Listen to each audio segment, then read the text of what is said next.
He refused to return the documents for many months, but he also obstructed justice by enlisting others to destroy evidence and then to lie about it. Have you any reason to change your judgment about the differences between President Biden's cooperation and the former president's non-cooperation? No, I continue to stand by those words in my report. With such a striking contrast, our colleagues have switched over from being impeachment investigators for constitutional high crimes and misdemeanors, which is how this whole thing started, to being amateur memory specialists, giving us their drive-by diagnoses of the President of the United States, whose soaring oratory, powerful historical analysis, and devastating extemporaneous repartee with even the most skilled ninja hecklers of the Freedom Caucus were on full display at the State of the Union address last week for the whole country to see. The desperate quest to invent an issue is a distraction from the 91 federal and state federal charges that Donald Trump faces now, his staggering civil court losses in New York now totaling more than $500 million, and his full-blown embrace and romance with authoritarian dictators and communist tyrants all over the world, from Viktor Orban in Hungary to Vladimir Putin in Russia, the former head of the KGB, to the communist dictator of North Korea. It's not, this, my friends, this is a memory test. But it's not a memory test for President Biden. It's a memory test for all of America. Do we remember fascism? Do we remember Nazism? Do we remember communism and totalitarianism? Have we completely forgotten the sacrifices of our parents and grandparents and prior generations? While we play pin the tail on the donkey in this wild goose chase, all of these silly games, Donald Trump entertains authoritarian hustler Viktor Orban at Mar-a-Lago for the weekend, and Orban comes out to declare that if we indeed sleepwalk into another Trump presidency, Trump will, quote, not give a single penny to Ukraine. That's what all of this is about. It's about trying to pull the wool over the eyes of America, because the tyrants and dictators of the world are on the march today. So who wins with this ludicrous, embarrassing spectacle? Orban wins, Putin wins, Xi wins, the tyrants of the world win. They have one more reason to celebrate Donald Trump and his cult followers, who've completely lost their way. They're looking for high crimes and misdemeanors. Now they appoint themselves amateur memory specialists, and that's what they pounce on the President of the United States about. America faces a choice between democracy and tyranny. And the president laid it out at Valley Forge, and he laid it out in the State of the Union. Will America stand on the side of people struggling against fascist aggression? Will we stand with the people of Ukraine against Vladimir Putin, whose filthy war has meant the kidnapping of thousands of Ukrainian children, the murder, the slaughter of thousands of Ukrainian civilians, and the attack on an independent sovereign democracy? But we're not working on that today. We're not standing up for democracy and human rights and international law around the world. No, we're trying to play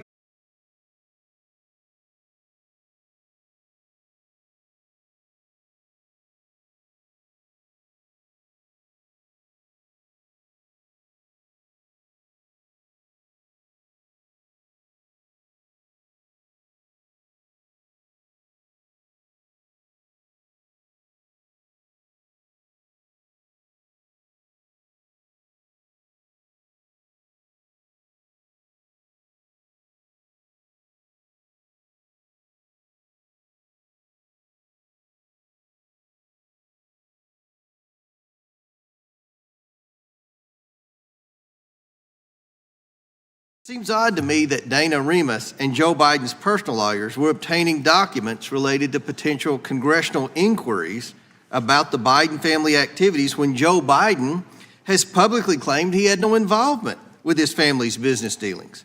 Can you provide more information about why Dana Remus, a government employee, was retrieving Joe Biden's documents from the Penn Biden Center? Chairman, I am able to tell you and clarify information that appears in the report about relevant, significant sources of information, but I am not in a position to be able to go beyond that. When you interviewed President Biden, did you ask him what documents he possessed at Penn Biden Center that could be related to a potential congressional inquiry about his family's activities? We asked President Biden a wealth of questions about all of the different sets of classified materials that were recovered during the course of our investigation. Did anything pertain specifically to our congressional inquiry of President Biden that you recall?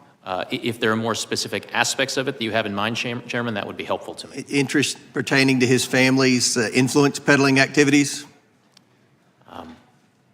If it's helpful, Chairman, Appendix A does list in table chart form a brief description of all of the marked classified documents that were recovered in our investigation. We intend to interview Ms. Remus, and the recording or transcript of your interview would be highly relevant to our future questioning of her. Can you confirm that you did, in fact, record her in your interview? It was our practice to record the interviews that we conducted, Chairman Comer. Additionally, in the course of the investigation, the Oversight Committee learned from a Penn Biden Center employee that Annie Tomasini, a White House employee, visited the Penn Biden Center in 2021. Did you interview Annie Tomasini in the course of your investigation? Chairman, we do not, the report does not reflect that specific name, but what I can tell you is that the report does reflect that we interviewed the Director of Oval Office Operations, and one of the places that's reflected is footnote 973. Okay. The Oversight Committee interviewed Kathy Chung, a Department of Defense employee and former assistant to Vice President Biden, and learned that Ms. Chung visited the Biden Penn Center in June 2022 after being contacted by White House counsel in May 2022. This was months before classified documents were allegedly found in November 2022. Did you interview Kathy Chung in the course of your investigation? Chairman, I believe that the substance relating to the subject that you're asking about appears on page 259 of the report. And while the name Kathy Chung does not appear in the text of the report, there are references to interviews of an executive assistant, including at footnote 988. Good. The Oversight Committee also learned from its interviews with Penn Biden Center employees and Kathy Chung that Dana Remus, Anthony Bernal, and Ashley Williams, all at the time White House employees, then visited the Penn Biden Center on different occasions before the alleged discovery of classified materials in November 2022. Did you interview these individuals during your investigation? We interviewed many individuals, and I can assure you, Chairman, that it was a priority of ours to interview all the relevant sources of information about these documents, how they got there, who knew about them, and who accessed them. So again, they were all recorded, is that correct? So there would be recordings? It was our practice to interview recordings, yes, sir. How many White House employees visited the Penn Biden Center before classified materials were reportedly discovered there in November 2022? I don't have according to the White House. Sir, I don't have an exact count of How many visits to the Penn Biden Center were made by either White House employees or President Biden's personal attorneys before the official discovery of documents in November 2022? I don't have that figure at hand, but that should be detailed in Chapter 14 of the report, sir. Yield back. Gentleman yields back. Gentlelady from Texas is recognized for 5 minutes. And before, Mr. Herr, anytime you need a break, just if you need a break, let us know, because we're going to go a while, as you well know. Thank you, sir. Ms. Jackson Lee is recognized.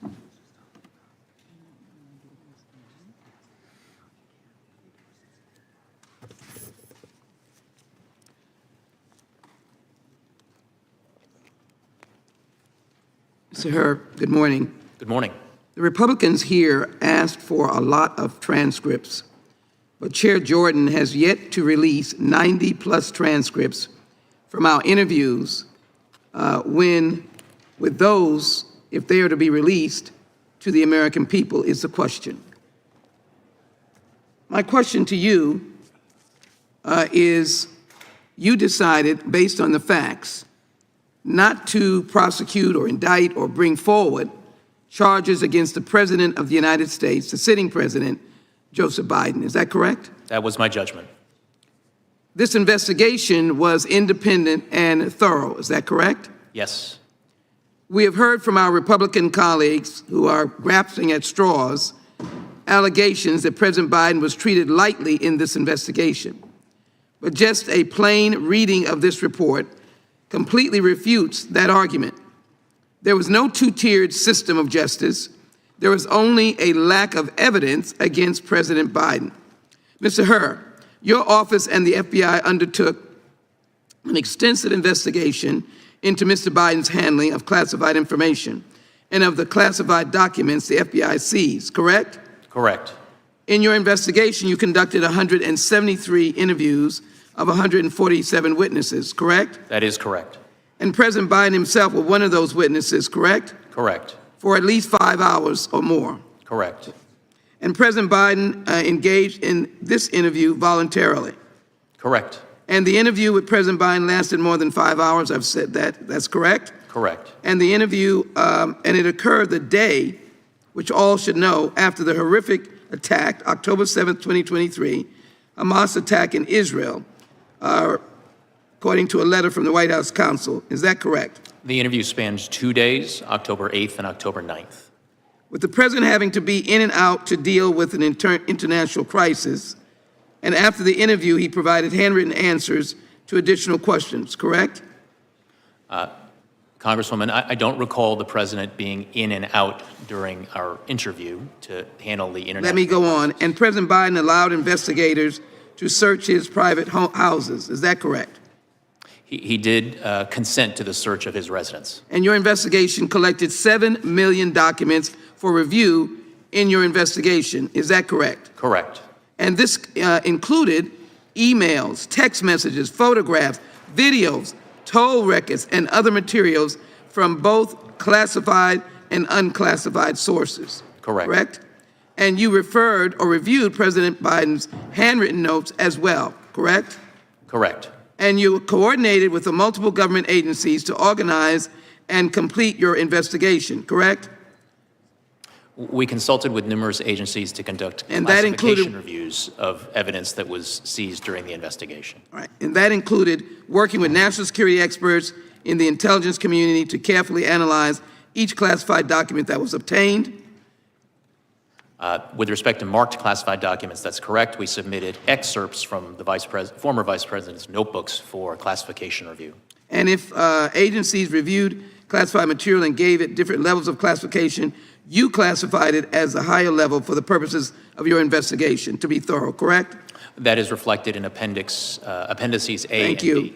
The FBI requested classification review from each identified agency accordingly for documents where multiple agencies had equities. The Special Counsel's Office used the highest level of classification identified by an agency as the current classification of the document. Let me go on. Attorney General Garland appointed you as Special Counsel over the matter on January 12, 2023, correct? Correct. He authorized you to investigate Mr. Biden's possession of the classified documents, including possible unauthorized removal and retention of classified documents or other records. Correct. At the Penn Biden Center, President Biden's home, Delaware, as well as any matters that arose from the initial investigation or may arise directly from the special counsel investigation. Is that correct? I believe that accurately reflects the language of the appointment order. So you operated an independent investigation for about a year, which you just stated that you had adequate resources to complete, in which you conducted 173 interviews, included with President Biden himself. You reviewed 7 million documents, including President Biden's personal records, and searched his home thoroughly. And in this thorough, lengthy investigation, you did not uncover enough evidence to recommend prosecution against the president. Is that correct? That's my judgment. And if you had found enough evidence to warrant prosecution, did you feel free, unrestrained by the Attorney General appointed by President Biden to make such a recommendation to the Attorney General? I was aware of the Office of Legal Counsel policy right now, prohibiting sitting presidents from being charged with federal crimes. But apart from that, what I can tell you, Congresswoman, is that the investigative steps that we took were my own, the judgment was my own, and the words in the report are my own. And you would have done so. Regular order, Mr. The time of the Chairman. gentlelady has expired. Mr. Chairman, I'd like to put into the record justsecurity.org, the real Without Robert Hura report, as objection. unanimous consent. Without objection. The chair now recognizes the gentleman from Florida. 5 minutes. February 8th, the White House. Question, Mr. President, why did you share classified information with your ghostwriter? The President, I did not share classified information. I did not share it. I guarantee I did not.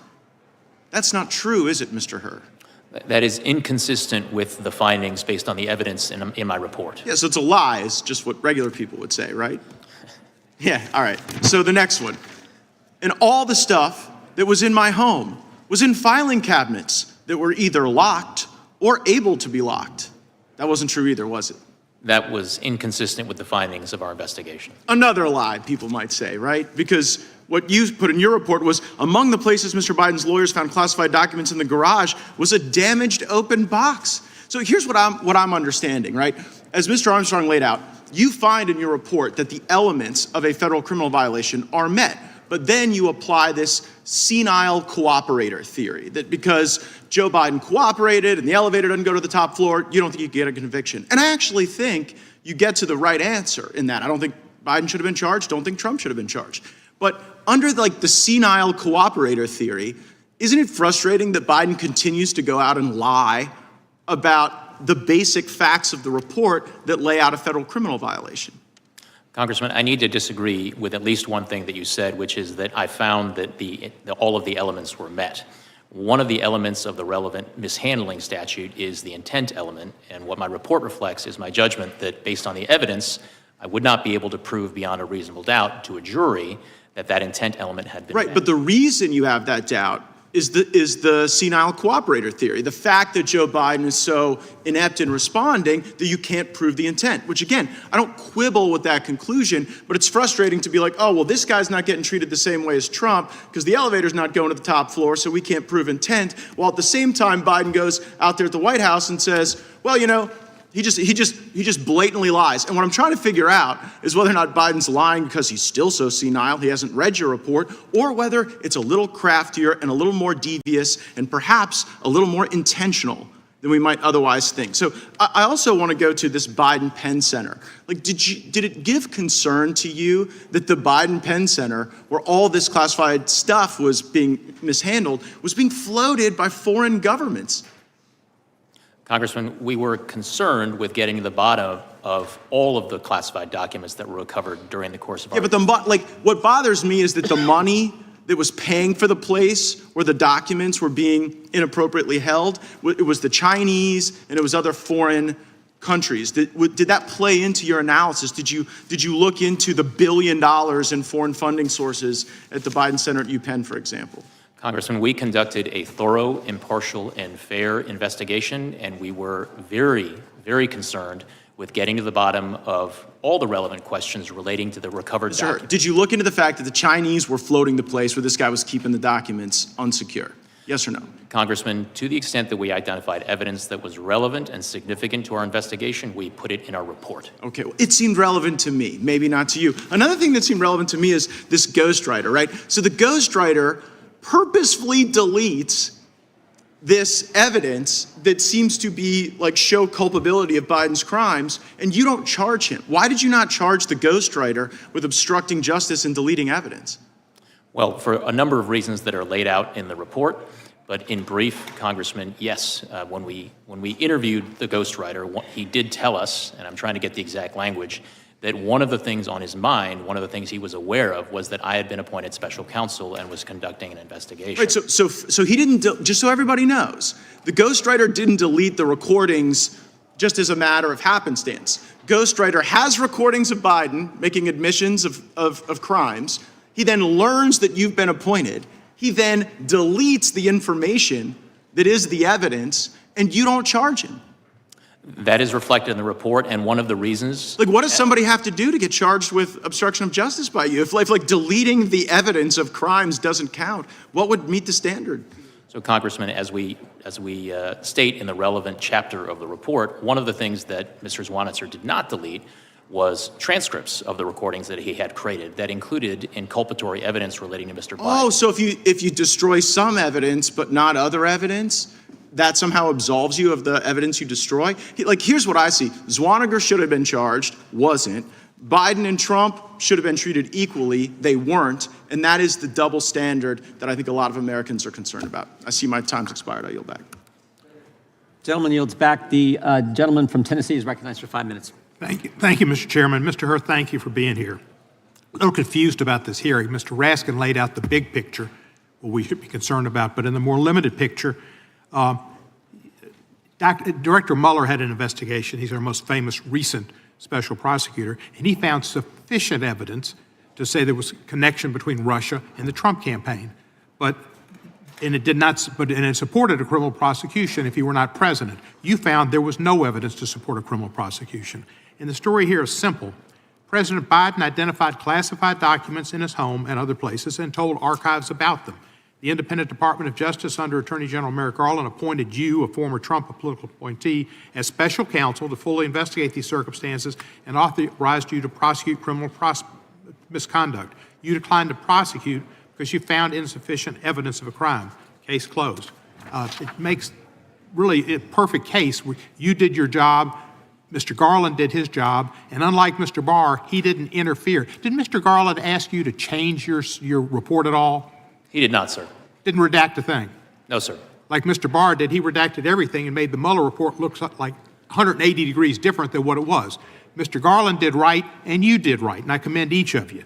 The Department of Justice is independent and allows the special counsels to investigate and prosecute the facts if supported. Joe Biden's actions in handling of classified materials is similar to most other former presidents and vice presidents. The exception is Donald Trump. So let's start with some yes or no questions. Did you receive any pressure from Mr. Garland or his staff to make any specific factual finding or legal conclusion? No. Did you receive the resources necessary to carry out your duties? Yes. Do you have any reason to believe that you were treated differently with regard to independence or resources than other DOJ special prosecutors? No. Based on your experience as special counsel, do you have any reason to believe the Attorney General was improperly directing, pressuring, or interfering with Jack Smith or his work? I do not have the basis to answer that question. But your declination, which we treat as thoughtful and apolitical, we should treat prosecutorial decisions by Jack Smith the same way, to the best of your knowledge. Again, I really do not have the sufficient information with respect to Jack Smith's investigation to provide any comment on it. Let me ask you this. If President Biden, in his testimony to you, knew the exact date, January 20, whatever it was, 2009, when he became vice president, and the day when he left being vice president, January the 20th, I guess the first would have been January 20th again, 2009, and then January 20 in 2017. If he knew those dates exactly right, and if he knew the exact date and the instant that Beau Biden died, would that have changed your decision to bring a prosecution? Sir, I cannot engage in hypotheticals about what my decision would have been with different facts. What I did was to make a decision based on the facts and the circumstances that I was presented with, and we did identify during our investigation. But it appears to me, and I think it would appear to the American public, that these minor discrepancies, as far as dates and after a long period of time, was not the basis. It was not the basis for your decision to decline to prosecute. It was the fact that you didn't have the facts, that he acted differently than Trump, that he voluntarily provided the documents, that he complied with the Justice Department, that he didn't try to obstruct justice. Those were the reasons you didn't prosecute him, not because he missed a few dates. Congressman, my reasons for my declination decision are set out in my report, and I stand by the words in the report, sir. Well, thank you. And I think I'm encompassing them in my what I'm saying to you is that it was not anything to do with his memory why he wasn't chosen to be, you chose not to indict him. It was the difference in the facts in the case and how he dealt with it. The fact is, Mr. Biden sat through 5 hours, and he did an admirable job. And he did an outstanding job in the State of the Union, laying out the case for the future of America, for the middle class, for democracy around the world, for standing up to the Russians, not bending down to them. That's what's important. Not if you can be like on the $64,000 question, assuming it was legit, and answering every single question correctly. That's not what you need to be president. To be president, you need to have values. You need to have an understanding of what values America has and needs to maintain to keep the world safe and peaceful. That's dealing with Ukraine. That's dealing with difficult people like Netanyahu in Israel to try to get something done that's correct. That's what Joe Biden does, and understanding Social Security and Medicaid are important institutions that help seniors, not senile people. I mean, I really object to that comment. Nobody suggests he's senile, and that's disrespectful of senior people with any kind of memory disability. Lots of seniors have memory disability, but they're not senile, and to do such was shameful. Joe Biden is a competent, good president who knows American values. Gentleman's time has expired. Gentleman yields back. Gentleman from California is recognized for 5 minutes. Thank you, Mr. Chairman. Mr. Hur, I'd like to start off by thanking you for a year of hard work and a comprehensive report. I'm going to try not to provide testimony, as some people on both sides are, or provide conclusions, but I do have some questions that lead me to ask you for conclusions. One question is, were there notes of the President of the United States that dated back to when he was a senator that contained classified information? Among the documents that were recovered during our investigation were marked classified documents that dated back to when Mr. Biden was a senator. When he was in his 30s, 40s, 50s? I believe that's correct. And were there documents from the time that he was vice president? Yes. Okay. So there's been a lot to do about, senility, non-senility, poor memory, and so on. But let's just go through something that you deal with as a prosecutor every day. You first start off with a set of initial evidence that indicates there may have been a crime. Is that right? By the time it gets to you, usually you have some evidence that there may have been a crime.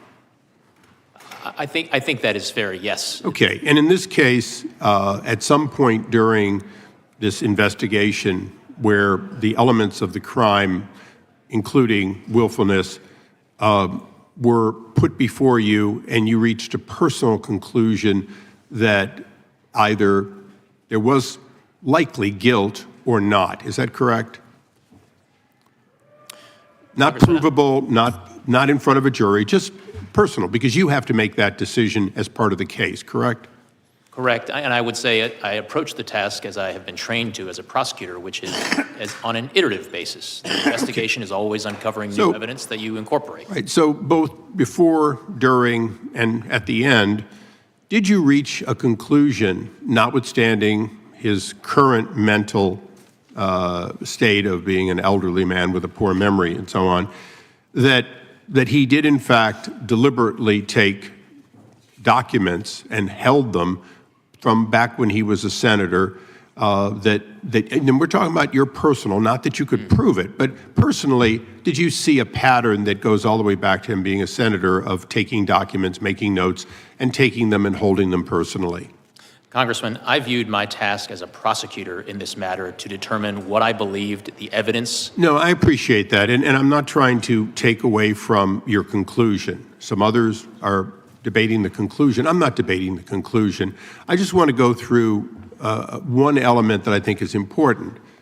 Look, you've prosecuted people in the past and failed to get a conviction. Is that correct? Correct. Okay, you're not a 1,000 perfect batting average. Okay. I can't say that. Yeah. So you went into cases thinking that you would succeed and you didn't. One might say you probably declined to prosecute ones that you might have either gotten a conviction or gotten a plea on. Would you say that's fair to say over your long career? I think that's fair because I take the rules as set forth in the Justice Manual seriously. However, I'm going to presume that you would never prosecute someone you thought was outright innocent. Correct. In this case, did you reach a conclusion that this man was outright innocent? That conclusion is not reflected in my report, sir. Right. So you did not reach that conclusion, or it would have been in your report.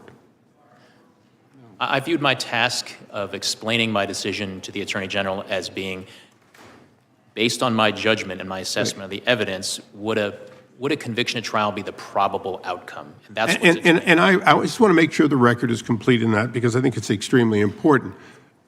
You did not reach an idea that he had committed no wrong. You reached a conclusion that you would not prevail at trial and therefore did not take it forward. Is that correct? Correct, Congressman. Okay. I just want to go through one or two little, these are housekeeping almost. The documents that the president, then vice president, took, which included his own notes, to your knowledge, aren't those covered by the Freedom of Information Act? Potentially. I honestly do not know, Congressman. Aren't they covered by the Presidential Records Act, as every note and every text of the president, the vice president, and members of the cabinet are covered?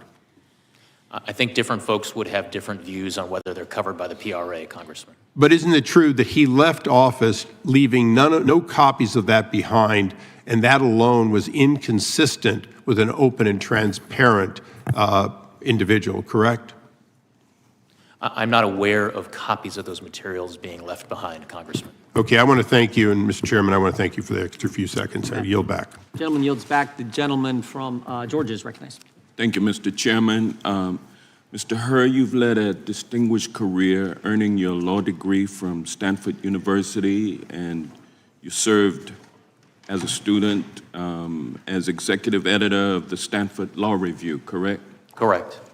Then you went on to clerk for Judge Kaczynski of the Ninth Circuit, correct? Yes, sir. After that, you ascended to a clerkship with then Chief Justice William Rehnquist on the United States Supreme Court, correct? Correct. And then you later joined the Daddy Bush Department of Justice as a special assistant to known Federalist Society member and now FBI Director Christopher Wray. Isn't that correct?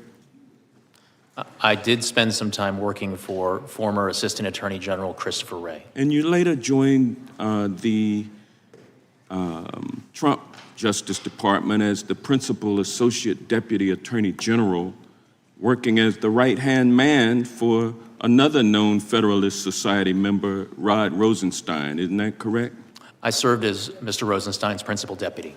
And then Donald Trump appointed you to serve as U.S. Attorney for the District of Maryland. Is that correct? President Trump nominated me to serve in that position, and I was you were unanimously confirmed by the United States Senate. That's correct. And thereafter, Attorney General Merrick Garland appointed you to serve as Special Counsel for the United States Department of Justice to conduct a full and thorough investigation of certain matters to determine whether or not Joseph Biden should be charged with unlawfully removing and retaining classified documents. Isn't that correct? Correct. And nowhere in that order does Attorney General Garland authorize you to conduct an investigation and issue a report on whether President Biden is mentally fit to serve as president. Isn't that correct? That does not appear in the appointment order. And pursuant to your appointment to conclude your investigation, you issued a report that was published by Attorney General Garland, correct? He made it available to Congress, sir. And your report concluded that after a full and thorough investigation, the evidence was insufficient to establish that President Biden had willfully retained classified documents. Isn't that correct? My judgment was that based on the state of the evidence, a conviction at trial was not the probable outcome. And you determined that there was no evidence of willful retention because each time classified documents were discovered to be in the president's possession, the White House notified the National Archives right away. The Biden legal team and the White House fully cooperated with the National Archives during the investigation. Once the DOJ opened the investigation, President Biden and his personal counsel fully cooperated. Isn't that correct? We did identify some evidence of willful retention and disclosure, but we also the point noted is, though, that the president cooperated fully with you. And didn't they never tried to hide any documents from you, did they? The report does note steps of cooperation taken by the president. Thank you, sir. And last but not least, unlike in the Trump classified documents case, President Biden's counsel never falsely certified that there was no classified documents in the president's possession, correct? The report does include some comparisons and contrasts between the facts alleged in the Trump case and the Biden case. Despite clearing President Biden from being prosecuted, you used your report to trash and smear President Biden because he said in response to questions over a 5-hour interview that he didn't recall how he got the documents. And you knew that that would play into the Republicans' narrative that the president is unfit for office because he's senile. And the American people saw during the State of the Union address that that was not true. But yet that's what you tried to offer to them, and that's why they are having you here today, so that they can expand upon that narrative. And you knew that that's what was going to happen, didn't you? Congressman, I reject the suggestions that you have just made. That is not what happened. Let me move on. Partisan politics played no part whatsoever in my work. You are a member of the Federalist Society, are you not? And fair. Are you a member of the Federalist Society? I am not a member of the Federalist Society. But you are a Republican, though, aren't you? I am a registered Republican. Yes, sir. And you're doing everything you can do to get President Trump reelected so that you can get appointed as a federal judge or perhaps to another position in the Department of Justice. Isn't that correct?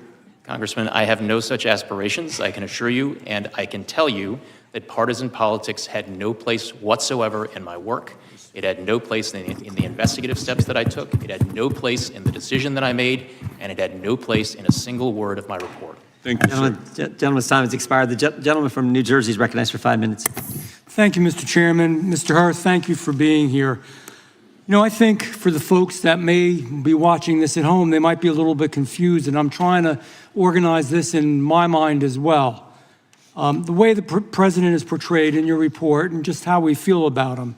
Was he a well-meaning, forgetful man, as you said? Or was he a man that was focused on history? Was he a man that maintained and retained these top secret documents that should have been not in his home? And was he a man that wanted to prove he was worthy to be president and that his vision of Afghanistan was better than even President Barack Obama's and that his focus on history was most important to him? Do you know which it is? Congressman, to the extent you're quoting language from my report, I stand by the words in my report. So you stand by that he was, and let me quote you exactly, quote, a well-meaning but forgetful old man. I don't think those exact words appear in the report, Congressman, but to the extent that I use words similar to that effect in my assessment of how a jury would perceive Mr. Biden and the evidence relating to him, including his testimony, I do stand by that assessment. So is it accurate to say that in your interview, President Biden retained and disclosed classified materials as a means to bolster his image as a presidential figure? And I'm going to ask you for yes or no's here because our time is so limited. I believe words to that effect are in my report, So Congressman. the answer is yes. Would you agree that President Biden's intent to showcase his legacy provides a motive for his actions concerning classified materials? Yes or no? It is one of the motives addressed in the report. Yep, to showcase his legacy. Is it accurate to quote your report that classified documents were found in, quote, badly damaged boxes in his garage near a collapsed dog crate, a dog bed, a Zappos box, and an empty bucket? Is that correct? Those words do appear in the report. So that's correct. The answer is yes. Are these secure locations to store classified documents? They are not. Okay, so we got a former vice president who is established to have willfully, purposefully retained classified documents in order to highlight his political stature and show his stature as a presidential figure. We have a former vice president who stored classified documents in very unsecured places. We have a former vice president who will not suffer any consequences for all of these actions, all because we say, well, he's a well-meaning, forgetful old man. You know, if you were kind of a well-meaning, forgetful old man that was driving a car and you forgot what you were doing a little bit and you hit somebody and killed them, I believe you'd be responsible. The law must apply, you know this, to everyone. The standard behind the decision not to prosecute Joe Biden, especially in light of Special Counsel Jack Smith's decision to prosecute President Trump for similar conduct, gives the real appearance of two standards. Just again, so much part of this Department of Justice. Justice for thee, but not for me. Special Counsel Hur, has any former president or vice president besides President Trump ever been criminally charged for knowingly retaining classified information after they left office? Yes or no? No. Would you concur that Special Counsel Smith's decision to charge a former president for retaining and disclosing classified information was an extraordinary, unusual, and unprecedented decision? I will not comment on that matter. Well, I'm going to comment. The answer is yes. Special Counsel Hur, these two reports are the culmination, in my mind, of the Department of Justice's two standards, and an example, again, of the Justice Department being weaponized against conservatives. You know, there's another piece to this, too. I have just a few seconds. We know that when his ghostwriter was speaking to him, he also did recordings, and when he did those recordings, it was clear, in fact, I'll try to quote this here, it was a month, in 2017, a month after Biden left as VP, he was aware of top secret classified materials that were, quote, downstairs. Is that true? That is reflected in an audio recording, yes. It's reflected in an audio record, So sometimes he may be sleepy, sometimes he may be forgetful, sometimes he may be cognitively impaired. There's no doubt about that. But man, when it came to his personal legacy, the way he wanted to be remembered, to be sure that he was a big deal, in plain English, in the future, he was willingly and knowingly breaking the law. And it's unfortunate that we have a Department of Justice that will treat one person one way and somebody else a different way. It's a sad day for America. Thank you, Mr. Hur. I yield back. Gentleman yields back. The gentleman from California is recognized. Mr. Hur, I want to ask you about some of the differences between the facts involving President Biden and President Trump. But before I do, I want to refer back to your opening statement in which you said that you did not disparage the president in your report. But of course, you did disparage the president. You disparaged him in terms you had to know would have a maximal political impact. You understood your report would be public, right? I understood, based on comments that the Attorney General had made, that he had committed to make as much of my report public as consistent with legal policy and legal requirements. And you could have chosen just to comment on the president's particular recall vis-a-vis a document or a set of documents, but you decided to go further and make a generalized statement about his memory, didn't you? Congressman, I could have written my report theoretically in a way that omitted references to the president's memory, but that would have been an incomplete and improper report, and that it did not reflect my analysis You could have and the explanation of my decision. You could have written your report General. with comments about his specific recollection as to documents or a set of documents, but you chose a general pejorative reference to the president. You understood when you made that decision, didn't you, Mr. Hur, that you would ignite a political firestorm with that language, didn't you? Congressman, politics played no part whatsoever in my investigative steps. But you understood nevertheless, the words didn't you, that I put in my report. Mr. Hur, you cannot tell me you're so naive as to think your words would not have created a political firestorm. You understood that, didn't you, when you wrote those words, when you decided to include those words, when you decided to go beyond specific references to documents? You understood how they would be manipulated by my colleagues here on the GOP side of the aisle and by President Trump. You understood that, did you not? Congressman, what I understood is the regulations that govern my conduct as special counsel. And those regulations required me to write a confidential report for the Attorney General, which you knew would not be confidential. My decision, and that is what I did, Congressman. I followed the rules. You knew it would not be confidential. I followed them. You knew it would not be confidential, didn't you? Sir, the regulations required me to write a confidential report explaining my decision to the Attorney General. Which you knew would be released. It was up to the Attorney General to determine you understood it would be released, did you not? Would be released consistent with DOJ policy. You understood it would be released. You understood it would be released. I understood from the Attorney General's public comments that he would make as much of my report public as he could, consistent with legal requirements and DOJ policy. And you also understand DOJ policy that you are to take care not to prejudice the interests of the subject of an investigation, right?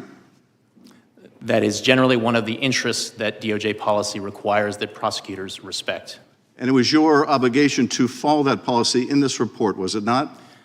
It was also my obligation to write a confidential report for the Attorney General explaining completely my decision. What you did write was deeply prejudicial to the interests of the president. You say it wasn't political, and yet you must have understood.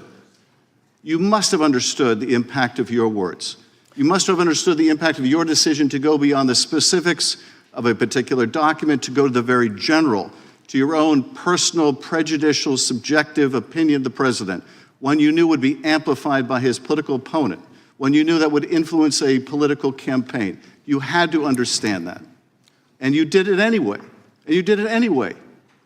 And let me just go to some of the differences here between the president's conduct and Mr. Trump's. In the superseding indictment, on page 3, it says that Mr. Trump suggested that his attorney falsely represent to the FBI and grand jury that he did not have documents called for by the grand jury subpoena. You didn't find anything like that with respect to Mr. Biden, did you? Congressman, I do not have the Trump indictment in front of me, but I need to address something that you said in your prior question. What you were suggesting is that I needed to provide a different version of my report that would be fit for public release. That is nowhere in the rules. I was to prepare a confidential report that was comprehensive and thorough of an What is in the explanation rules, of my decision Mr. to the Attorney General. Herr, what is in the rules is you don't gratuitously do things to prejudice the subject of an investigation when you're declining to prosecute.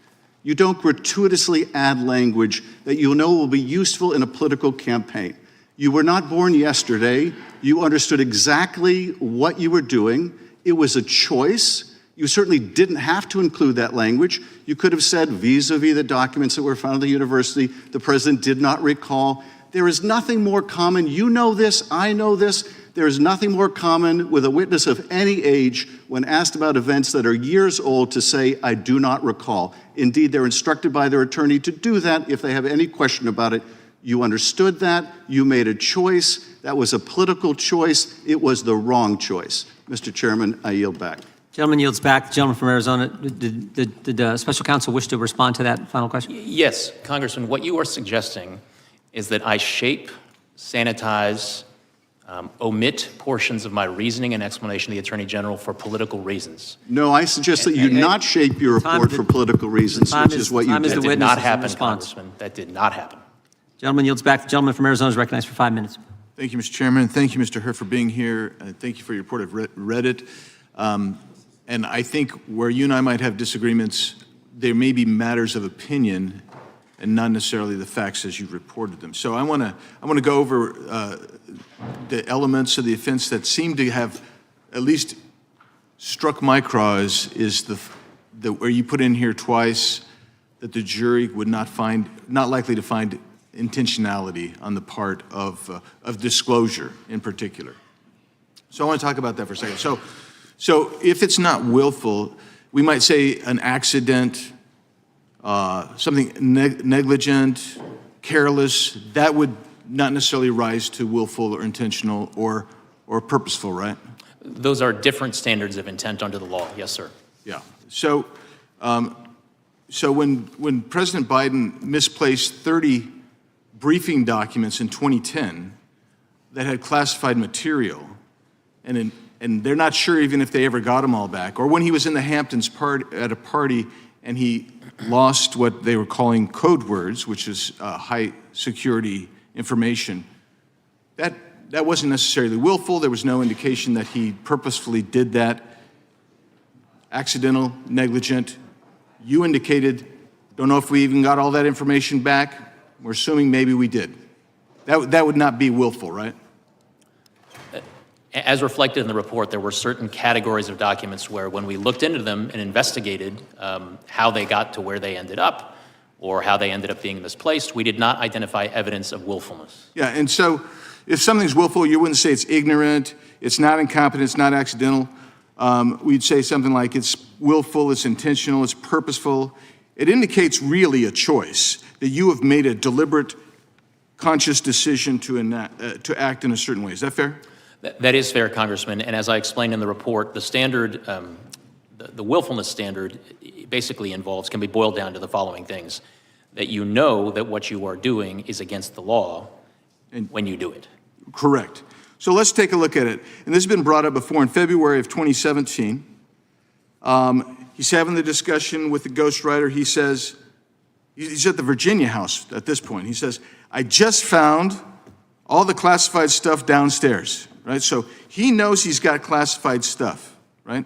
2 months later, in April, he's at a different location, is my understanding. I think he's now up in Delaware. And as you look at let's look at 105, 106 here. He says, Biden reads from a different notebook entry.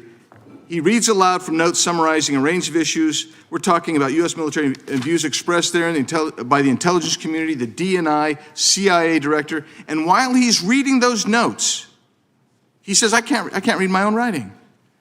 Do you have any idea what the heck I'm saying here? He asked the ghostwriter. Ghostwriter says, well, something, blah, blah, blah. And Biden says this, some of this may be classified, so be careful.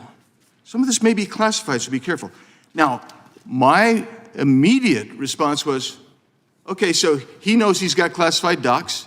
He's looking at this, he can't read it. He's giving this to somebody he knows has no security clearance. So he says, hey, read this but be careful, it might be classified. The next thing, and the guy says, okay. Next thing he says, well, I don't know if it's classified or not. I'm suggesting to you, and this is where you and I have a difference of opinion. When you say something like, hey, look, this may be classified, be careful. That warning to be careful because it may be classified, that indicates guilty knowledge. That indicates he might know something more than he otherwise would have. And it indicates, then they go on and they read it. As you point out here, he reads classified information, and it's still classified today. That's on page 106. So when you look at this, it's hard for me to say, well, he was ignorant, he was incompetent, he was accidental. No. He had guilty knowledge. He knew and told the guy that he's going to expose that classified material to, hey, be careful. Be careful. It may be classified. That indicates something a little bit more than mere knowledge. Indicates that he has some intent there.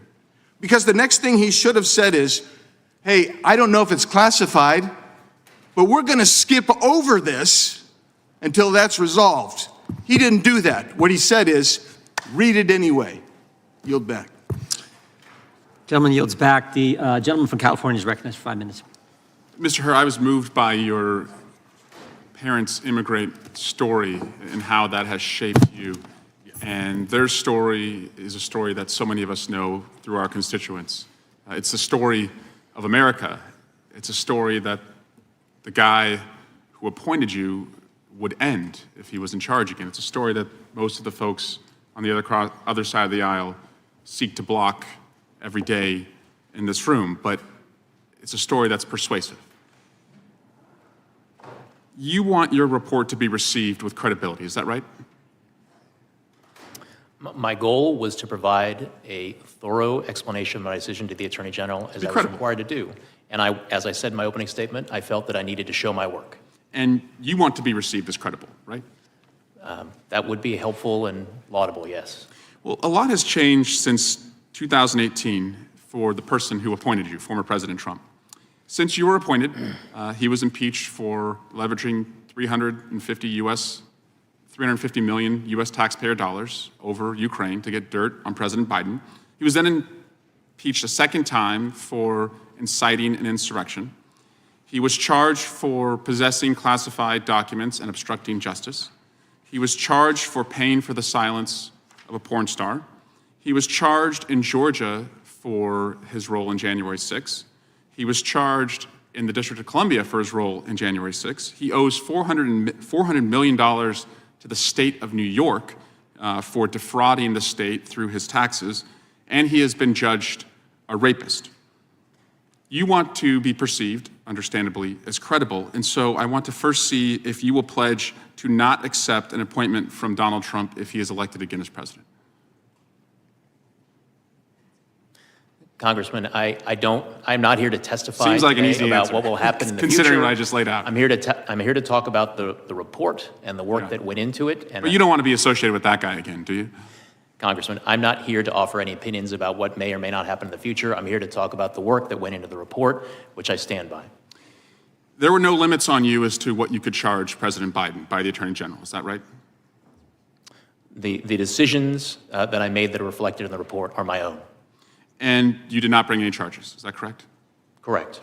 There were no limits on John Durham and his investigation of the prior administration when he was special counsel, is that right? I don't believe I have the information required to answer the question about the Durham investigation. Well, he sat in the same chair that you're sitting in. He told us that he also investigated President Biden and President Obama and did not bring any charges.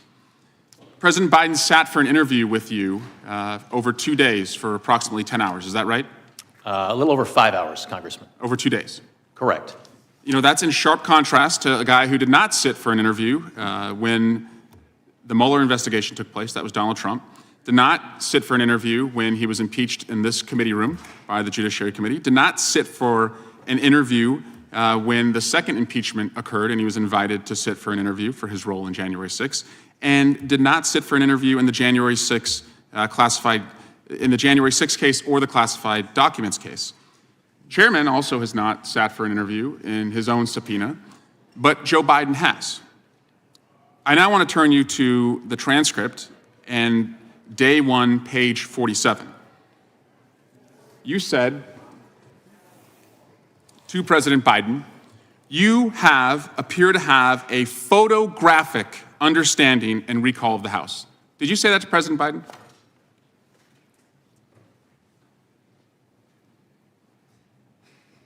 Those words do appear on page 47 of the transcript. Photographic is what you said. Is that right? That word does appear on page 47 of the transcript. Never appeared in your report, though. Is that correct? The word photographic? That does not appear in my report. I now want to show you and play a video of what is absolutely not photographic. In the failing New York Times by an anonymous,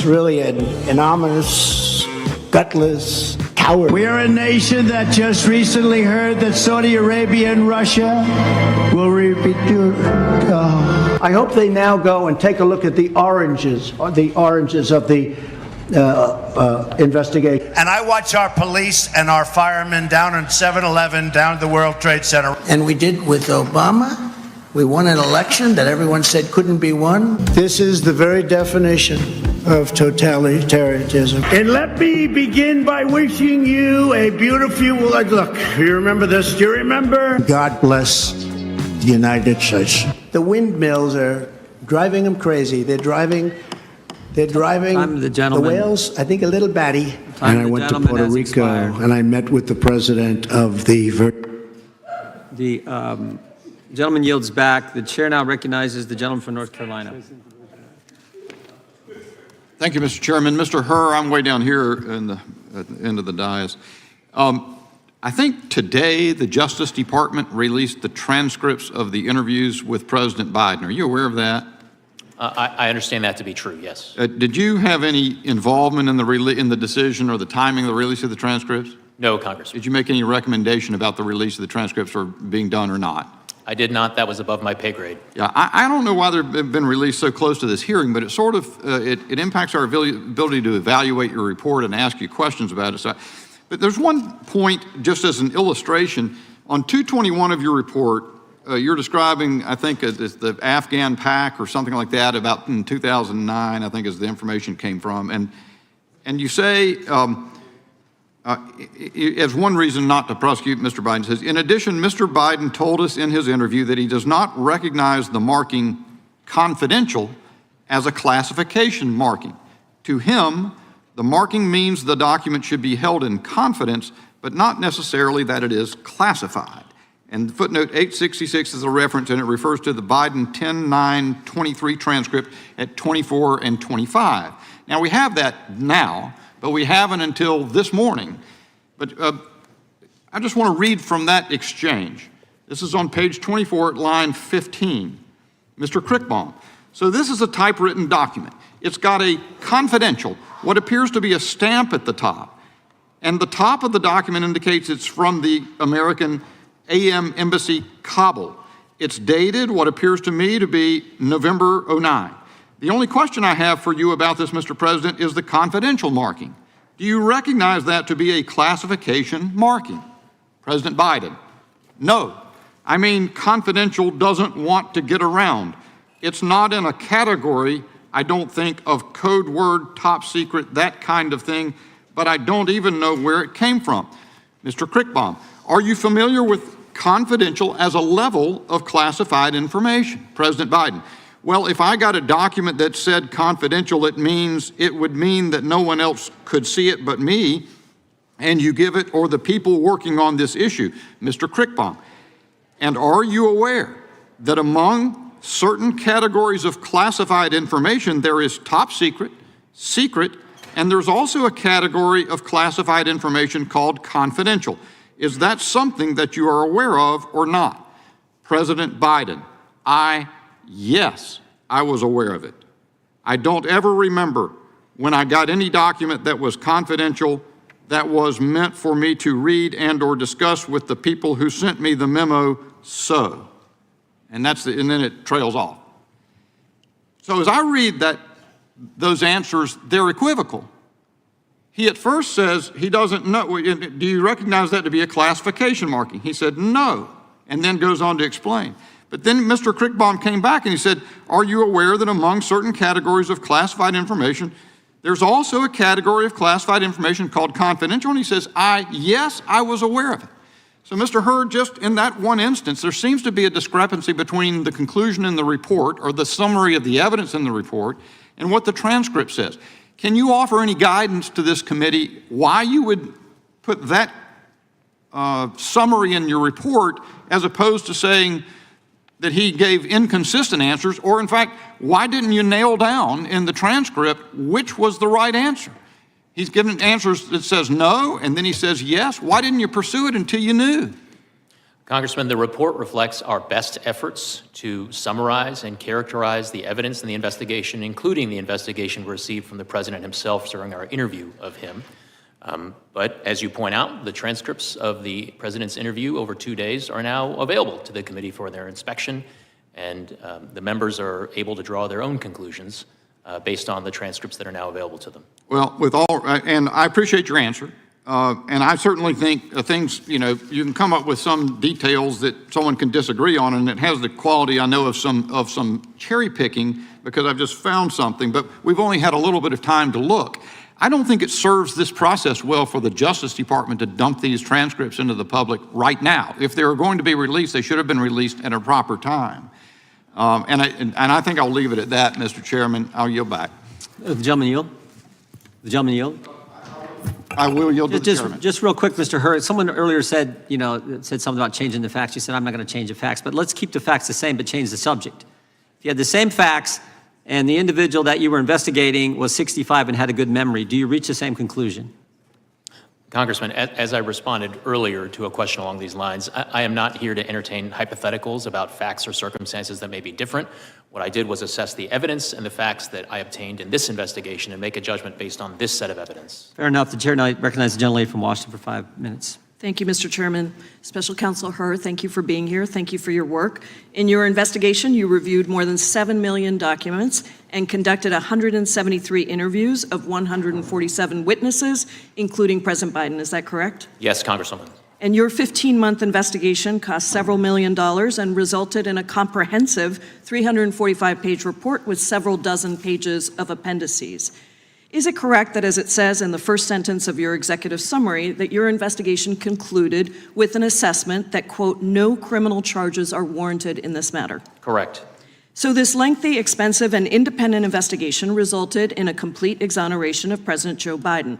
For every document you discussed in your report, you found insufficient evidence that the president violated any laws about possession or retention of classified materials. The primary law that you analyzed for potential prosecution was part of the Espionage Act, 18 U.S.C. 793E, which criminalizes willful retention or disclosure of national defense information. Is that correct? Congresswoman, that is one statute that we analyzed. I need to go back and make sure that I take note of the word that you used, exoneration. That is not a word that appears in the report, and that's not part of my task as a prosecutor. I'm going to continue with my questions. I know that the term I ultimately reached related to whether sufficient evidence existed such that the likely outcome you exonerated would be a conviction. I know that the term willful retention has a Mr. Hurd, it's my time. Thank you. I know that the term willful retention has a particular legal meaning, and I want to make sure that that meaning is absolutely clear to the American people before we go any further. As you wrote in your report, to prove as a matter of law that the president, quote, willfully retained any documents, you would need to prove beyond a reasonable doubt 2 elements. First, that the president knowingly retained or disclosed national defense information, and second, that he knew that this conduct was unlawful. Is that correct? That's correct. And to be very and I'm sorry, Congresswoman, that it was national defense information. That's an important third element.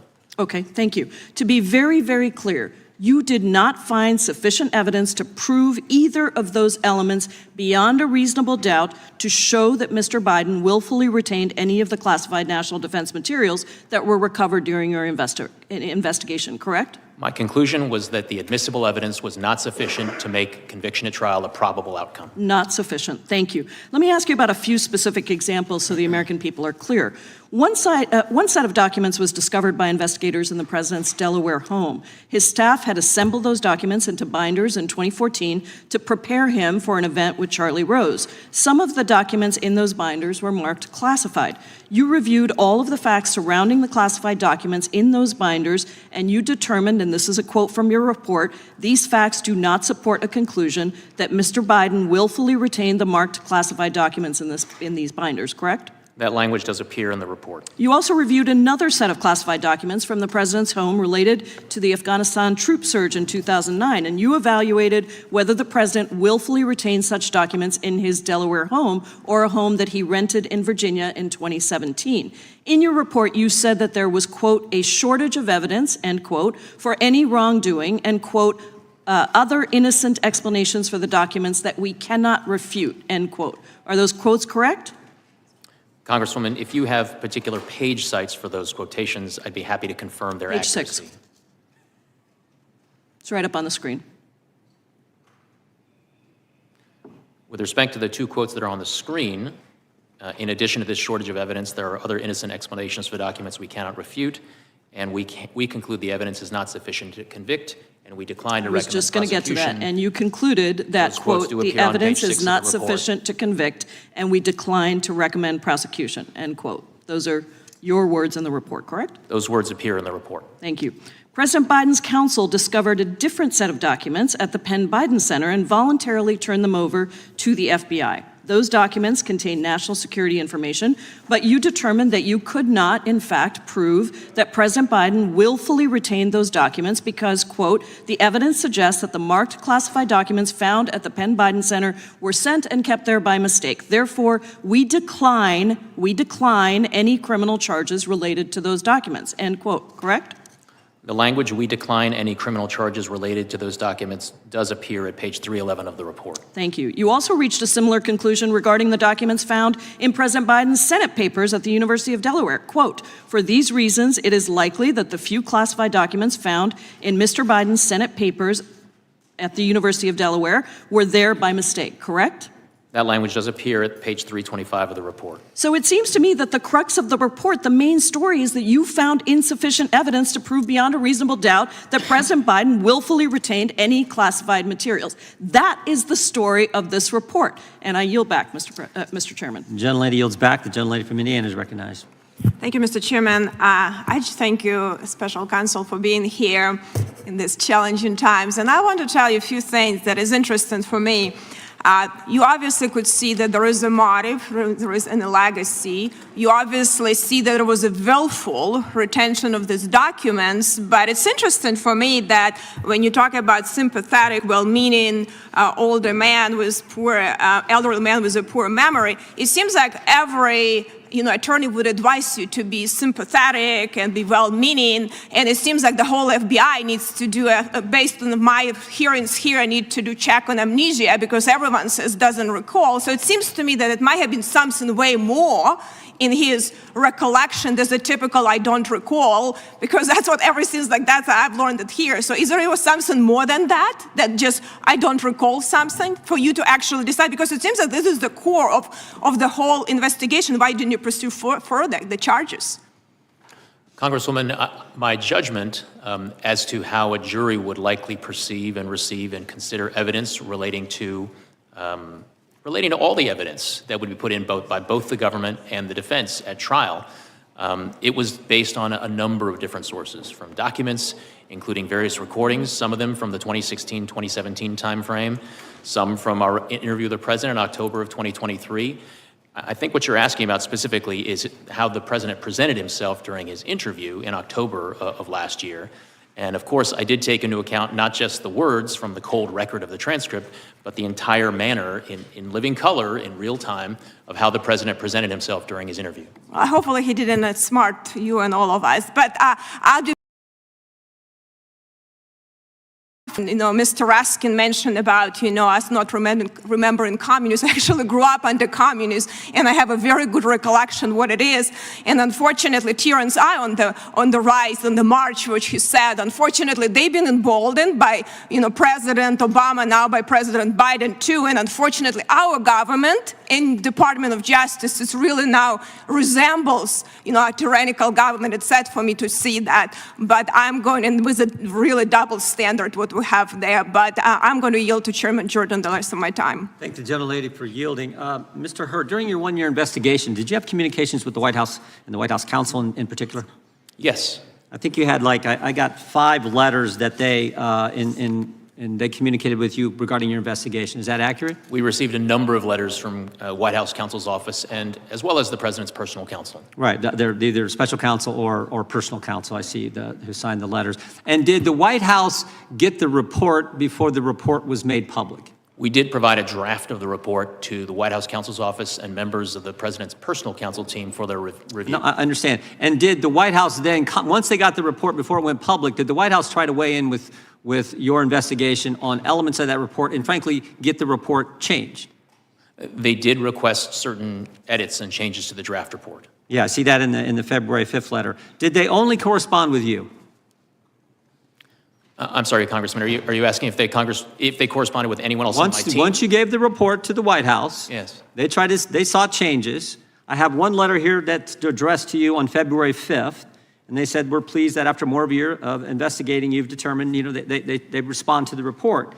And then they disagree with your, they asked for you to change some of the things you had in your report, namely the fact that the president's memory was not very good. You remember that? Yes, sir. Okay, but I also have 2 other letters. One on February 7th to Merrick Garland, where they raise the same concern, and then on February 12th, where they go to the DAG, Bradley Weinsheimer. You familiar with those? I am familiar with those letters. Bradley Weinsheimer is an assistant or associate deputy attorney general. Right, associate DAG, the ADAG, right? Yes. And Merrick Garland, of course, is the attorney general. So yes, you're familiar with the fact that they went over your head? They were certainly entitled to write whatever letters they wished to Mr. Weinsheimer and to the Attorney General. I just find that interesting. The White House they're communicating with you throughout this one-year investigation, and then the White House says, "Oh, we're going to go to the principal's office, and we're going to talk about Mr. Hur's report." Do you find that interesting? As I said, they were free to correspond with whomever in the federal government they wished to correspond with. I did engage in numerous communications with them during the course of the investigation, and as is reflected in the special counsel regulations, the Attorney General did provide oversight of my investigation. Understand. I thank the gentlelady for yielding and yield back. The chair now recognizes the gentleman from California for 5 minutes. Thank you, Chairman Jordan.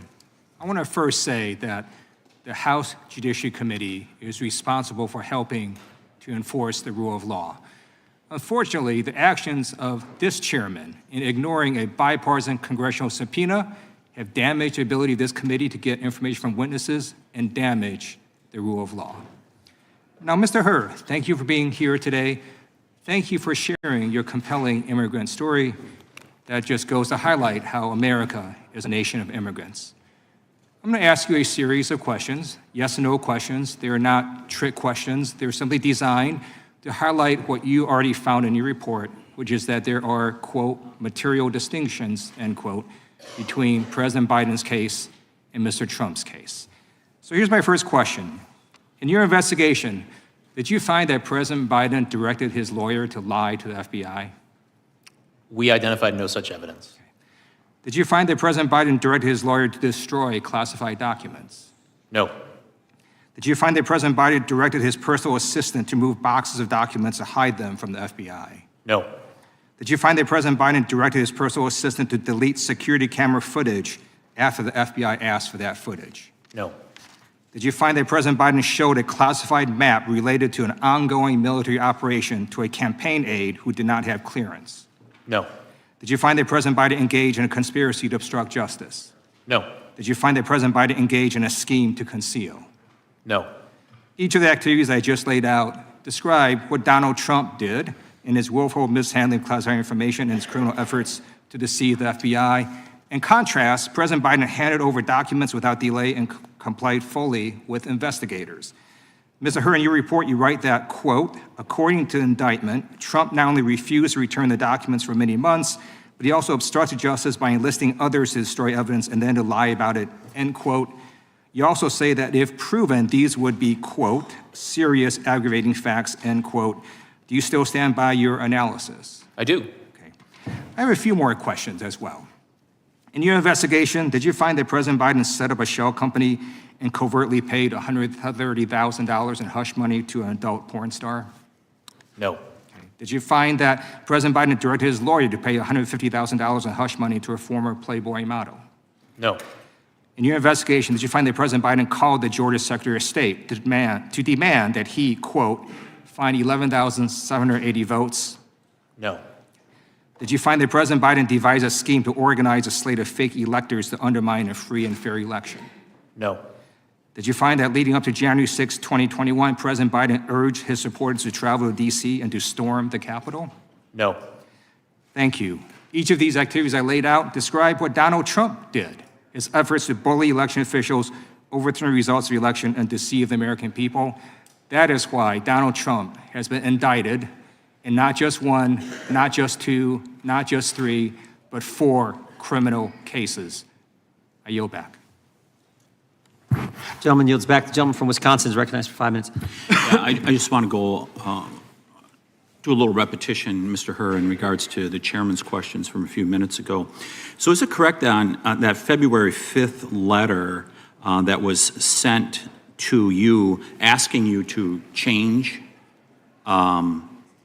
references to the president's poor memory? Wasn't there a request by the White House to do that? There was a request, yes. And, Mr. Chairman, I think the record should show that the gentleman from Maryland earlier said that that was not the case. I think he said, nor did he seek to redact a single word of Hur's report. Obviously, Mr. Hur is telling us differently here. And didn't the White House then go to the Attorney General himself and say that he would like to see changes to the references in regards to the president's memory? The White House counsel did send such a letter. So if this president was 60 years old rather than 80 years old, would you prosecute him? Congressman, as I've said before, I cannot engage in hypotheticals. I address the facts and the evidence as I found them in there this was an matter. 80-year-old grandma that came to Washington, D.C. a few years ago, did not commit a violent crime, committed a crime, but did not commit a violent crime, and she was fully prosecuted. Doesn't that seem like it's a dual system of justice where the president is above the law? Congressman, I don't know the facts and the details of this other case that you're referencing with this other person. You say that the president is unlikely to reoffend in the future. I believe that was a quote that you put in the report. Is that correct? I believe that's in Chapter 13.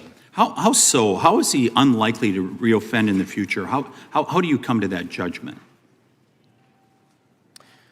As I say on page 254, any deterrent effect of prosecution would likely be slight. We are not concerned with specific deterrents, as we see little risk he will reoffend. Well, isn't it because he's now the president and he has almost unlimited authority to release documents? Isn't that correct? I mean, as a vice president, he didn't have that authority. Now that he's president, isn't it easy to say that he's unlikely to reoffend because he's got almost unlimited authority to release these documents? Well, that statement was based on that assessment of the likeliness of reoffending from this particular person, President Biden, is based on a number of factors, including the authority that he has now with respect to classified materials, as well as the experience that he's had going through a special counsel investigation. Yeah, but look back at 2011. There were multiple instances where he was informed by his staff and they ratcheted it up to where there was a formal process. You're saying he's learned from that when he's proven that he hasn't? I mean, that goes all the way back to 2011. Congressman, what I'm saying in the report at page 254 is that he's a repeat offender, Mr. Hur, isn't he? What I say... I'll move on to something else here. You said he had strong motivations to ignore the proper procedures for safeguarding classified information, and he provided raw material to his ghostwriter that would be of interest to prospective readers and buyers of his book. And I think you said something about he viewed himself as a historic figure. correct? I believe those words do all appear in the report. Yeah, and he was also doing this for business purposes, that there may be people that would want to buy his book? Towards the end of his vice presidency, Mr. Biden had resolved to write a book and began work on it towards the end of his vice presidency. You know, I think, Mr. Chairman, this is really consistent with the Biden family when you look at them in trying to enrich themselves. I mean, you're familiar with the work that the Oversight Committee has done over the last year, right? I have read some reports of it. I mean, 20 phone calls that were made to his son that he denied in 2019, 20 shell companies that were created, over $20 million. I mean, doesn't it appear there's a pattern here that where I come from, they almost call it money grubbing? Congressman, what I'm here to testify about today is the work that I conducted in this investigation and in this report. So I want to thank you for the work that you did as far as you could, but unfortunately, you are part of the Praetorian Guard that guards the swamp out here in Washington, D.C., protecting the elites. And Joe Biden is part of that company of the elites. And you see it in the things that the Department of Justice has not acted on, Mr. Chairman. I mean, you look at the president's son, who does not have to answer for lying on his Form 4473 in regards to throwing away a weapon. You see it where the Department of Justice fends off the IRS when the whistleblowers come with this information. And now we see it once again, where a president believes he is above the law, and there is no doubt that this president does believe he's above the law. I yield back, Mr. Chairman. The gentleman yields back. The gentleman from California is recognized. Thank you, Mr. Chairman. Mr. Herr, welcome. I also concur, and let me echo what's already been said by my colleagues, that your personal story of being an immigrant, your family immigrants to this country, the way you've contributed to the greatness of this country shows why America is great, the great immigrant story. Thank you for being here, Senator. First question to you is, you're a Republican? I am, sir. Does that stop you from a thorough and fair investigation? I certainly hope not, and I know not. This story is really proof of the old saying that the cover-up is worse than the crime. President Trump and President Biden handled their classified materials differently, wouldn't you say? My report includes an assessment of the alleged facts in the pending indictment of former President Trump and a comparison to the facts that we found in this case. But clearly the handling of these documents was night and day, correct?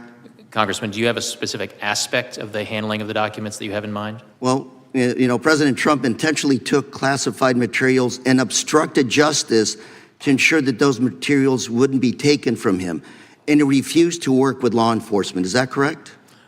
My report reflects no findings of obstructive conduct on the part of Let me ask you another question. President Trump has been indicted in the U.S. District Court of Southern Florida on 40 counts related to his possession of classified documents. Is that correct? I don't know the exact number of counts, but I know that an indictment is pending in that district. Mr. Herr, you even wrote that after being given a number of chances to return classified documents and avoid prosecution, President Trump allegedly did oppose. And according to the indictment, he not only refused to return those documents over for many months, but he also obstructed justice by enlisting others to destroy evidence and lie about them. Compare and contrasting to President Trump turned classified documents over to the National Archives and the Department of Justice, and he consented to searching his home and other locations. Wouldn't you say that's night and day when it comes to cooperation with law enforcement? Congressman, the report does include an analysis and a comparison of the facts that are alleged with respect to former President Trump, and does detail steps of cooperation that the president and his team took with respect to my investigation. I would say, President Biden, you had his full cooperation in this investigation.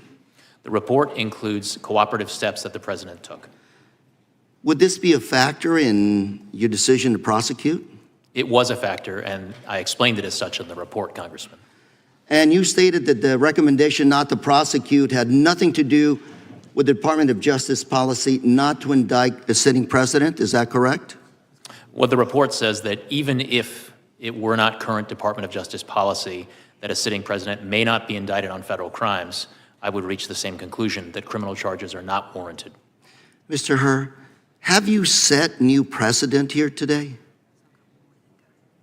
To the extent that the Department of Justice makes enforcement decisions or non-enforcement decisions in particular cases, those are precedents. Those are events that future prosecutors do look to in an endeavor to make sure that federal law is applied consistently over time.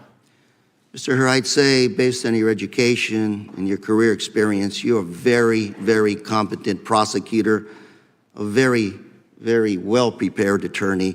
I'm going to ask you one more time. Does the fact that you're Republican, does that stop you from a thorough and fair investigation? No, partisan politics had nothing to do with the work that I did or the report that I wrote or the decision that I reached. Thank you very much for being here. And Mr. Chairman, I yield.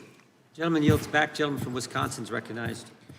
Attorney Herr, Webster's dictionary defines senile as exhibiting a decline of cognitive ability, such as memory associated with old age. Mr. Herr, based on your report, did you find that the president was senile? I did not. That conclusion does not appear in my report, Congressman. You felt, though, that the president's memory or lack thereof was a critical reason to decline prosecution. The reason I'm asking this is whether you believe the president would be fit to stand trial, or do you think his lawyers would argue his incompetence to stand trial due to his state of mind? Also, you know, was he in a place to actually be questioned? Congressman, my report, to the extent that it addresses the president's memory gaps that we identified and the evidence that we obtained during our investigation, they are addressed in the context of determining how the jury would perceive, receive, and consider evidence relating to whether or not the president had willful intent when it came to retaining or disclosing national defense information. Very good. I'd like to focus my questioning on Chapter 14 of your report, the classified documents found at the Penn Biden Center. You state in your report that the documents found at the Penn Biden Center were the most highly classified, sensitive, and compartmentalized materials recovered during your investigation. Is that correct? That is correct. Many of the documents came from Mr. Biden's West Wing office. That's also correct, isn't it? I believe that is reflected in the report. Did you ask if he had packed the boxes himself? I believe that was one of the questions that we asked, and that is reflected in the transcript now available to the committee. I think it's important. How would you characterize the packing of these boxes? Was it slow and meticulous, or were they packed in haste without much scrutiny at all? I don't recall off the top of my head exactly how he characterized it, but I think the gist of the evidence is that the manner in which files were packed up and moved out at the end of the Obama administration was in something of a rushed manner. Very good. According to your report, the boxes were moved between multiple offices, between Mr. Biden departing his West Wing office in January of 17 and his arrival at the Penn Biden Center's permanent offices in October of 17. Were any of these offices authorized to store classified information? No.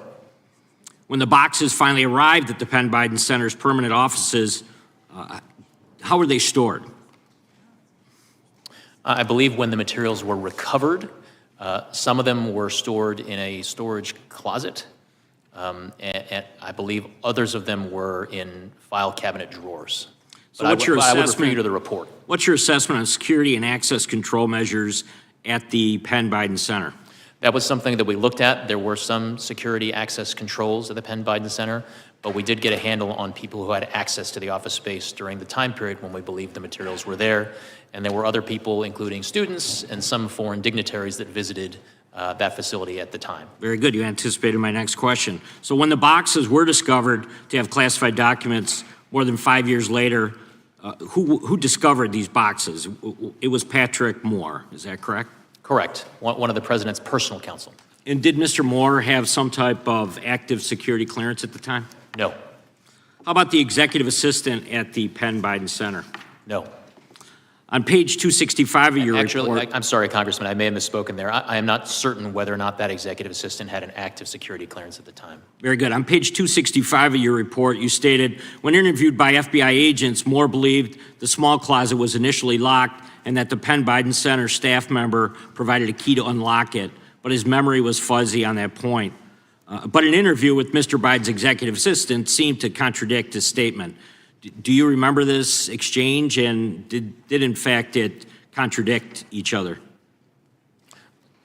Sir, you're asking if I remember the exchange with Mr. Moore during our interview with him? Right. Do you remember them contradicting each other? I don't remember that contradiction specifically, but generally during the interview, sometimes we heard things from some witnesses that were in tension with what we heard from other witnesses, and we did our best to resolve those conflicts. Just very quickly, in total, the National Archives discovered 9 documents totaling 44 pages with classification markings. Is that correct? From the Penn Biden Center, yes. And you declined charges because in summarizing your analysis, you couldn't prove beyond a reasonable doubt that retention of the documents was willful. Correct, sir. Very good. I yield back. Gentleman yields back. Gentlelady from Pennsylvania is recognized. Thank you, and thank you, Mr. Herr, for your testimony today. With all the posturing that we've heard thus far this morning, I think it's important that we refocus and remember the conclusion that you reached on the first page and in the very first sentence of your report, which was, we conclude that no criminal charges are warranted in this matter. Did I read that accurately? You did, Congresswoman. Okay. Your report also says, in addition to this shortage of evidence, there are other innocent explanations for the documents we have not been able to refute. Did I read that correctly? Congresswoman, if you would give me a page citation, I can... Page 6. 6.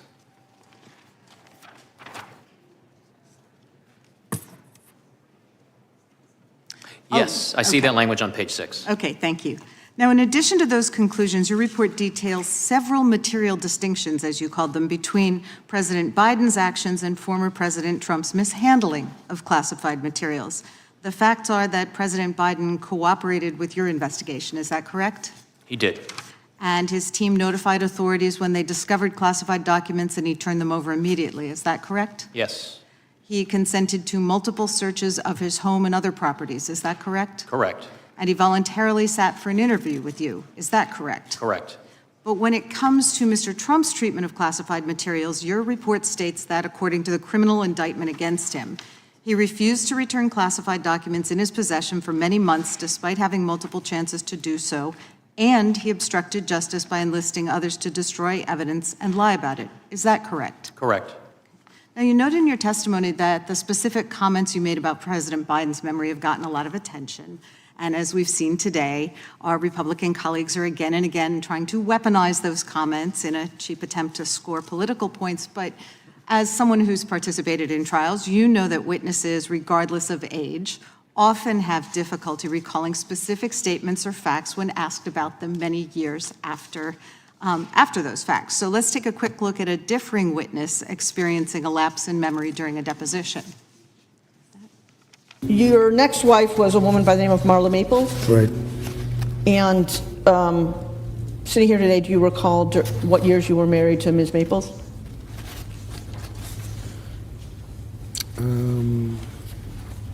I'd have to get the exact dates for you. I can do that. Am I correct that you married your current wife in January 2005? I don't know relative to that tape. And what years were you the owner of the Plaza Hotel? I don't know the use.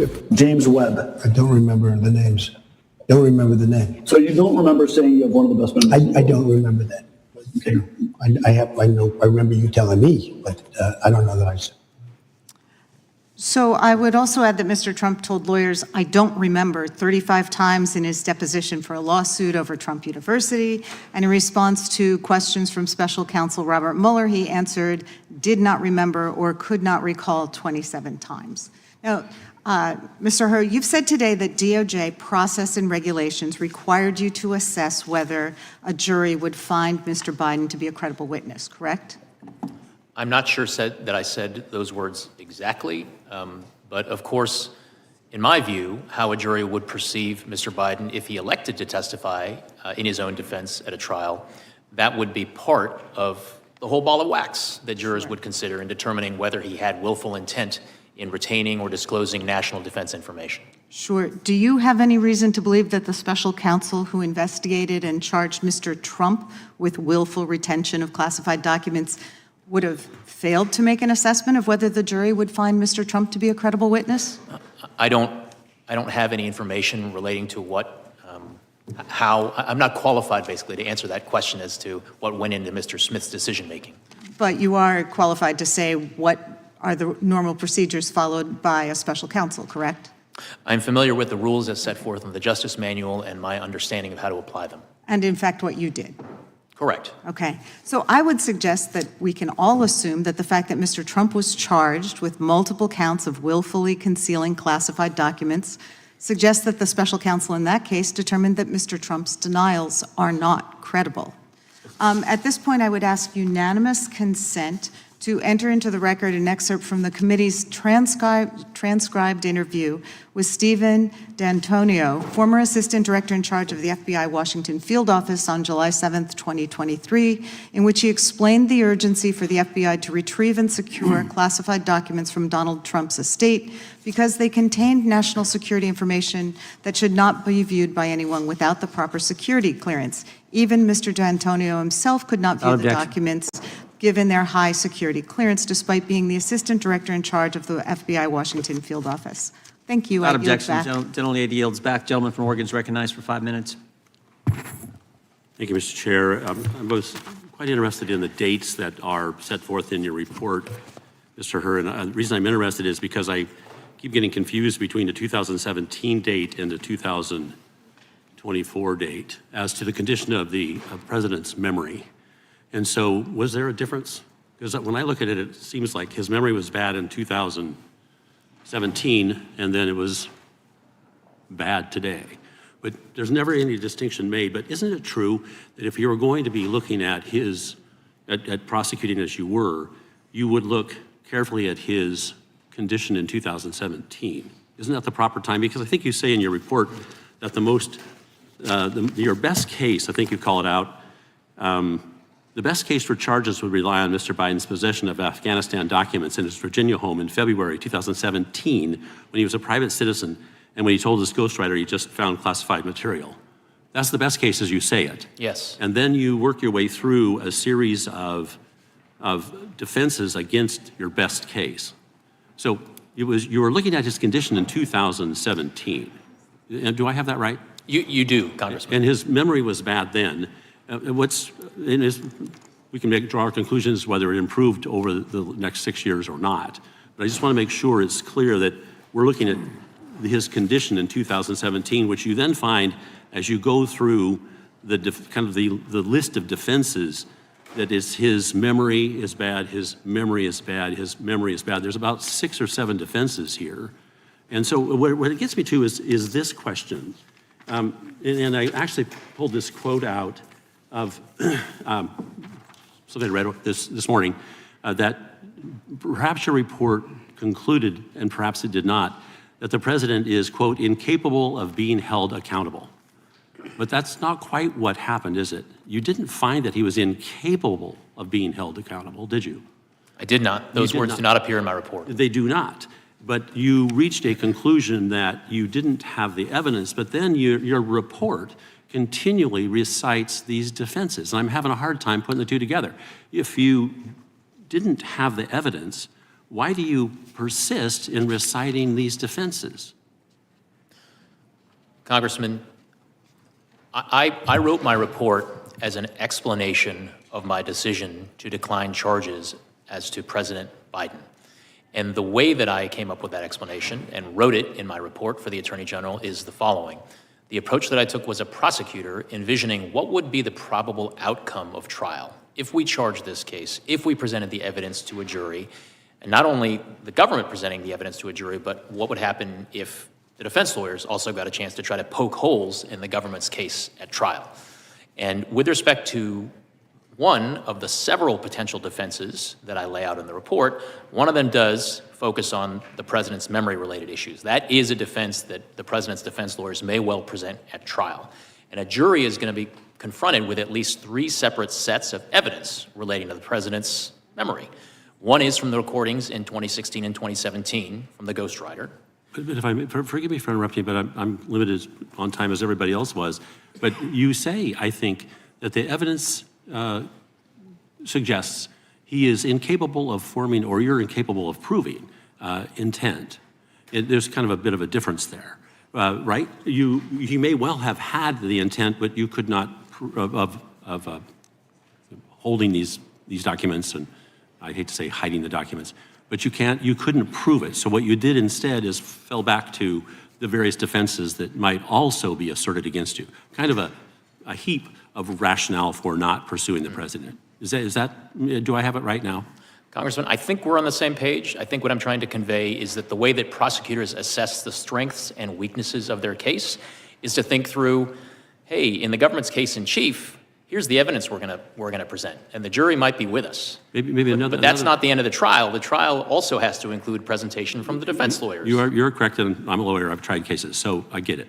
That your report is not an exoneration so much as a determination that the evidence as you saw it would not overcome the defenses that you had identified, plus whatever lack of evidence you perceived. So it's not an exoneration, is it? The word exoneration does not appear anywhere in my report, and that is not my conclusion. The other thing that's of interest, and I think you were misquoted, you said something about, or someone, I think it was Mr. Raskin, suggested that you, well, I'm going to run out of time, but I appreciate the work you do as a prosecutor, and I yield back. Gentleman yields back. Mr. Herb, we've been at this close to 3 hours. We will, if you can hang with us, we'd like to keep going. There's a chance we could complete votes by the time we have to go to votes on the House floor, which would be about 1:40. I can keep going, Chairman. Okay, then we'll try to do that. And there's a chance we may not too, but I just wanted you to know the lay of the land. Now I yield to the gentleman from Colorado. Thank you, Mr. Chairman. Thank you, Mr. Herr, for your testimony and for your service as a prosecutor at the Department of Justice. I want to focus a bit more on the progress of the investigation and kind of some process questions. So you were appointed by Attorney General Garland as special counsel to investigate the president's handling of classified documents in January of 2023, correct? Correct. And Attorney General Garland, of course, as you know, was nominated by President Biden to serve in his role. Correct. During your 15-month investigation, did the Attorney General attempt to interfere with your investigation? No. Did he impede your investigation in any way? No. Did any other member of the Department of Justice or within the administration refuse to cooperate with your investigation? No. Were you ever denied access to materials, witnesses, resources from Attorney General Garland that you might have needed during the investigation? No. You submitted, I think this is right, your final report to Attorney General Garland on February 5th of 2024. Correct. Right, okay. And it was then released publicly 3 days later, on February 8th of 2024, is that right? I believe that's true, yes. In the final report that was released, were any of your substantive findings redacted or changed in any way? No. None of your findings were modified by the Attorney General? No. Did the Attorney General issue any kind of statement or a letter attempting to describe the contents of your report? No. Okay. You're familiar, I know, I'm sure, with the investigation that was conducted by Special Counsel Mueller years ago with respect to the former president. Yes. And at that time, Attorney General Barr was in charge of the Justice Department. He sat where you sat in this committee. I remember it well, just a few short years ago, testifying on the nature of that particular investigation. Are you familiar with the way in which he released that report and characterized it? Yes. Okay. Very different from the way that Attorney General Garland conducted this particular release. I take it you'd agree with that. They were not the same approach. Not the same approach, right? In the case of Attorney General Garland, no impeding or interfering with your investigation in any way whatsoever, releasing the report in full to the American public, not attempting to mischaracterize it or describe it in any way. Dissimilar from Attorney General Barr, who 5 years ago, as you recall, after Special Counsel Mueller submitted his report to the Department of Justice, took nearly a month to release the report to the American public, heavily redacted, and not before he had issued a letter of his own. to the leaders of the Senate and House Judiciary Committees, mischaracterizing the contents of that report. That distinction and difference is very important because from your testimony, at least from what I gleaned from your testimony, is that Attorney General Garland acted appropriately and ethically with respect to this investigation. I take it you agree. Attorney General Garland did not interfere with my efforts, and I was able to conduct a fair, thorough, and independent investigation. Very different approach, as you said, from the way in which the Department of Justice, unfortunately, tragically, functioned under the former president. I'm going to yield back the balance of my time. Gentleman yields back. Gentleman from Alabama is recognized for 5 minutes. Would the gentleman yield for 10 seconds? Gentleman from... Yes, sir. I would just point out to the gentleman from Colorado's last point, there was one big difference. Bill Barr didn't name Bob Mueller as a special counsel. Bob Mueller was named by Rod Rosenstein. That's a huge difference in how this whole thing works. I now yield back to the gentleman from Alabama. Thank you, Mr. Chairman. Mr. Hur, in your report, you cited principles of federal prosecution and observed that, and I quote, historically, after leaving office, many former presidents and vice presidents have knowingly taken home sensitive materials related to national security for their administrations without being charged with crimes. And this historical record is important context for judging whether or why to charge a former vice president or former president, unquote. Why is examining this history so important? Congressman, one of the reasons that it was important was because it would bear on how a jury would perceive, how a jury would decide whether or not criminal willful intent was formed by the person retaining or disclosing the national defense information at issue. Has there been an exception to this in the history of the nation? Have we charged any former presidents? As I state in the report, to my knowledge, there is only one exception, and that is former President Trump. Given the history, is it fair to say it's preferable not to charge a former president or vice president for allegedly mishandling classified documents, in your opinion? Congressman, I can't articulate a preference, whether it's preferable. All I can talk about is the work that I did, the facts that I found, and the decision that I reached in my case. Mr. Hur, what's the difference in a U.S. Senator having documents and a former president of the United States? For purposes of proving willfulness, I believe that there would be a number of differences in terms of the types of access and the ease with which presidents, while in office, can access classified information as compared to the access privileges that senators have. Can presidents declassify documents that they have in their possession? I believe under certain circumstances, yes. Former presidents as well? Congressman, I confess this is not an area of the law that I've looked into or explained in my report, and I'm here to talk about the work that is reflected in the report. Well, let me say this, sir. You have a reputation beyond reproach, and I just want you to know that. I think that President Biden ought to be thankful that the Attorney General appointed you to investigate his case. But you have a special counsel colleague by the name of Jack Smith who cannot lay claim to such a reputation. Isn't that right? I have no opinion. I don't have anything to say about it. In fact, Jack Smith, whom Biden Justice Attorney General Garland appointed to investigate President Trump, has a reputation, according to deep-rooted reporting from the Washington Times, as an overzealous prosecutor who relies ethically or on ethically dubious tactics, unquote. And his prosecutorial record is replete with a quote, let me say this, string of mistrials and overturned convictions. Actually, Chief Justice Roberts once rebuked Mr. Smith's prosecutorial theory as a boundless interpretation of federal bribery statute. That did not comport with the text of the statute or the precedent of this court, according to the Supreme Court Justice. And so, my question is, do you think in the case of Jack Smith, do you think justice is blind when he's looking at President Trump? Since we've never done this in the history of the country, is justice truly blind? Sir, I'm not here to express any opinions with respect to a pending case against another defendant. I'm here to talk about the work that I did with respect to the investigation relating to President Biden. Mr. Chairman, I'll yield the balance of my time back to you.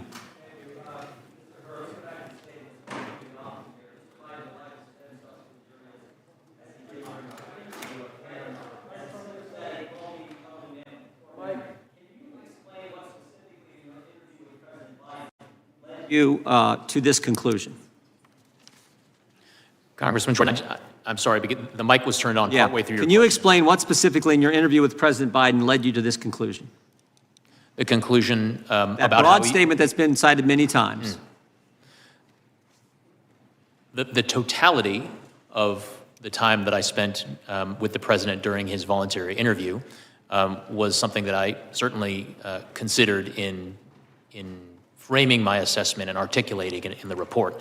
And that includes not only the words in the cold record of the transcript of the interview, but also the experience of being there in the room with him and, frankly, considering how he would present to a jury in a criminal trial if charges were brought. But I guess I'm asking specifically. I know you cite in the report the dates that he couldn't remember when he was vice president, when he began, when his term ended. You cite that in the report. Is there anything else specifically that stands out from that interview with the president?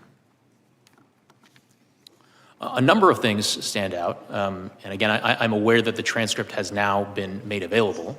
I do provide certain examples in my report of significant, personally painful experiences about which the president was unable to recall certain information. I also took into account the president's overall demeanor in interacting with me during the 5+ hour voluntary interview. So it was a wealth of details about being there in the moment with the president, including his inability to recall certain things. And I'll also say, as reflected in the transcript, the fact that he was prompted on numerous occasions by the members of the White House counsel's office. I read that. The brief look I had at the transcript this morning, because we just got it this morning, I saw some of that. Chair now recognizes the gentlelady from Texas, or excuse me, Pennsylvania. I'm used to you being down there. The gentlelady from Pennsylvania. I got an upgrade. Okay. Thank you, Mr. Hur. Thank you, Chairman. Thank you, Mr. Hur, for your service to our country, for your team's service in this investigation. You determined, after what you described as rigorous, detailed, and thorough analysis, that President Biden should not be prosecuted for mishandling classified documents. In fact, everybody can take a look at your report. The very first sentence says as much. It says, quote, "We conclude that no criminal charges are warranted in this matter." Am I correct? Yes, That's the bottom line of this report. Am I correct? that is the first sentence. It's the first sentence and the bottom line. There's an awful lot of misinformation that has been put forward by the press in some cases and also by the other side of this dais. You didn't reach this decision because President Biden was sympathetic. Is that correct? I reached the decision based on the totality of the reasons that I set forth at length in my report. Based on the evidence. And while Mr. Trump, who is being prosecuted, is not sympathetic, you didn't calibrate any of that in there. Sympathetic, not sympathetic. Doesn't matter. It's the evidence, right? Congresswoman, I did not reach any assessments of the evidence in the Trump matter. To the extent that I considered the allegations against former President Trump, it was for purposes of comparing relevant precedents. I trust that with your credibility, you were not out to get Mr. Trump, nor here to help Mr. Biden. I think it's about the evidence, and I think you say that over and over again in your report. Why did you decide President Biden should not be prosecuted? Your report tells us, quote, "We conclude the evidence is not sufficient to convict." Those are your words. Is that correct? I believe if those exact words do not appear in the report, that is consistent with the gist of my conclusion. Very good. They are your exact words. That was not the case with Donald Trump. You have a copy of your report today, don't you, in front of you? I do. Would you read a portion of it for me? Your words, it is page 11, starting on line 3, beginning with the words, "Unlike the evidence involving Mr. Biden." Would you read the next few sentences? Unlike the evidence involving Mr. Biden, the allegations set forth in the indictment of Mr. Trump, if proven, would present serious aggravating facts. Keep going. Congresswoman, I'm happy to have you read the words in my report. Well, it's your report, so I think it actually is more fitting that you read those. Most notably, after being given multiple chances to return classified documents and avoid prosecution, Mr. Trump allegedly did the opposite. Keep going.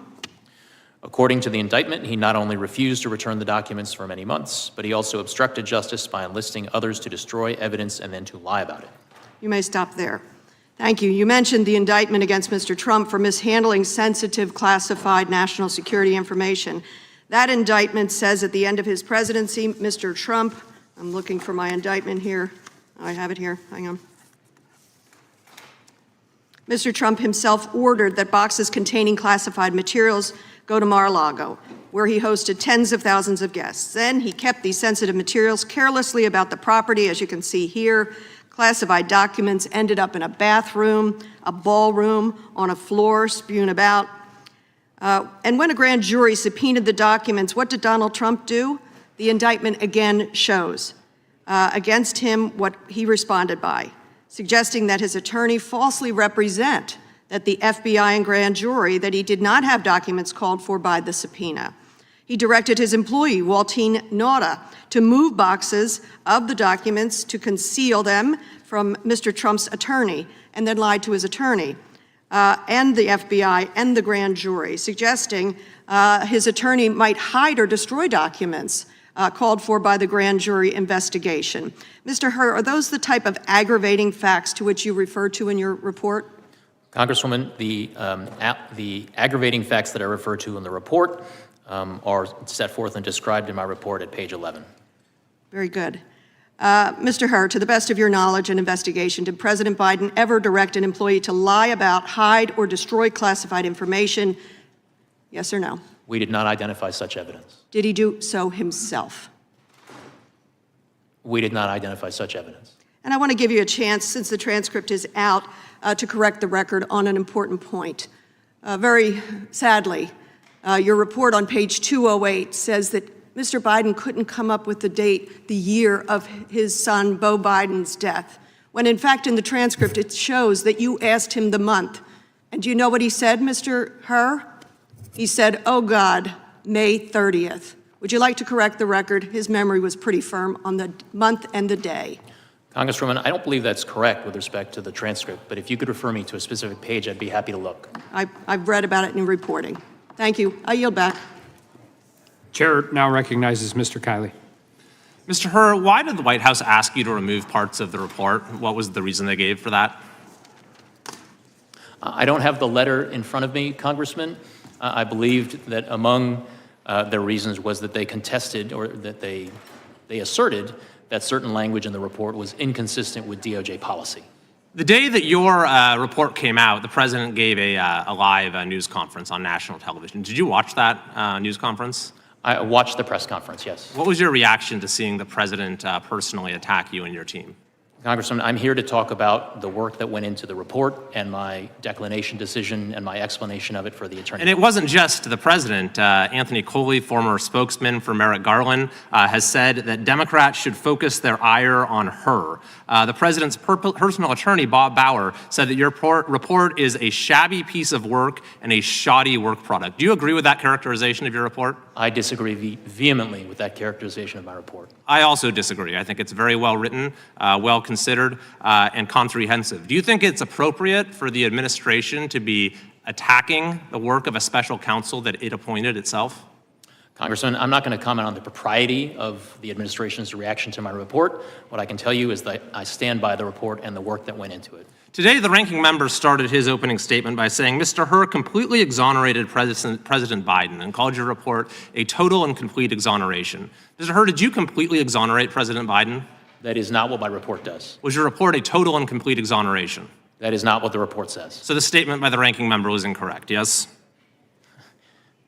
As I said, the report is not an exoneration. That word does not appear in my report. Based on the facts and anticipation of defenses presented in your report, could a reasonable juror have voted to convict?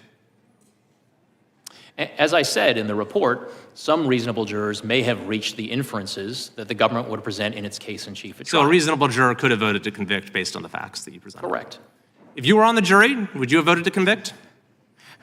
I have not engaged in that thought exercise, Congressman, and so what I'd like to stick to is what's in the report, which is my assessment as a prosecutor. Sure. And what you did find in the report is that the president, you said this is page 200, risks serious damage to America's national security through his handling and mishandling of classified materials. And you identify, quote, a strong motive for the way he handled those materials. Two of the motives you cited was his desire to run for president and his desire to sell books. So a reasonable inference for your report is that the president risked serious damage to America's national security in order to make money and advance his personal political ambitions. Is that correct? The report includes a description of the evidence and different inferences that reasonable jurors could draw from the evidence. And you also note that the president described his predecessor's handling of classified materials as totally irresponsible. And your report concludes that Mr. Biden's emphatic and unqualified conclusion that keeping marked classified documents unsecured in one's home is totally irresponsible applies equally to his own decision. Is that correct? That language does appear in the report. You cite as a mitigating factor the fact that the president cooperated in the investigation. But at the time that the investigation was happening and these acts of cooperation occurred, the Mar-a-Lago investigation was already a matter of public record, correct? I believe that's correct. So we already had a public debate about the handling of classified documents and the potential application of the criminal laws to that general set of circumstances. I think that's fair. And so the president, when he decided to cooperate or not cooperate, had to know that that decision to cooperate or not cooperate would become known to the public and he would be judged accordingly. Is that correct? I'm not in a position to opine on what was or was not in the president's. But it's relevant to your analysis as to whether or not it counts as a mitigating factor. If he knew that he was going to have to be judged based on whether he cooperated or not, that would lessen its value as a mitigating factor. So did that, in your analysis, lessen its value? We undertook a comprehensive So that specific factor, did it lessen its value as a mitigating factor? That and all facts relating to the president's cooperation with our investigation. Another factor you discussed is deterrence. And you say that deterrence the factor actually counsels against bringing charges here, because you said, as for general deterrence, future presidents and vice presidents are already likely to be deterred by the multiple recent criminal investigations and one prosecution of current and former president and vice presidents for mishandling classified documents. So that one prosecution, of course, is the indictment brought by Jack Smith. So by the very terms of your analysis, Jack Smith's indictment actually counseled against and was counted against bringing charges in this case. Is that correct? I'm sorry, Congressman, I don't follow your drift there. Well, you said that there's already deterrence because there's this prosecution out there in a prior case related to classified documents. So we don't need to bring another case to establish deterrent value. That was the essence of your analysis, correct? Congressman, what I'll say is that I will stand by the way and the specific words in which I characterize my assessment of deterrence value of a case under the principles of federal prosecution that's on page 254 and 255 of my report. Thank you. My time is out, but I'll just add the perverse implication here is that the administration, by the very terms of your analysis, actually made it less likely that the president would face charges by Jack Smith bringing an indictment. Thank you, and I yield back. Mr. Chairman, I have a unanimous consent request. Okay. Thank you. I ask unanimous consent to enter into the record two documents. First, the superseding indictment against Donald Trump in the Southern District of Florida, where he is currently facing criminal charges on 40 counts, including obstruction of justice, lying to the FBI, his unlawful, willful retention of national defense Without objection, the indictment is the concealment recognized. of documents from law enforcement, among other things. That was the shortened version. And my second document, to clarify for you, sir, Mr. Herr, from the transcription, page 82, the words are President Biden's. What month did Beau die? Oh, God, May 30th. A searing memory. I ask unanimous consent. Without objection. The gentlewoman from Georgia is recognized. Thank you, Mr. Chair and Ranking Member, for this hearing, and thank you so much for spending so much time with us today, Special Counsel Herr. In accordance with the law, classified information must be treated with the highest respect and also protected. And President Biden has made it clear during this investigation and long before that he agrees.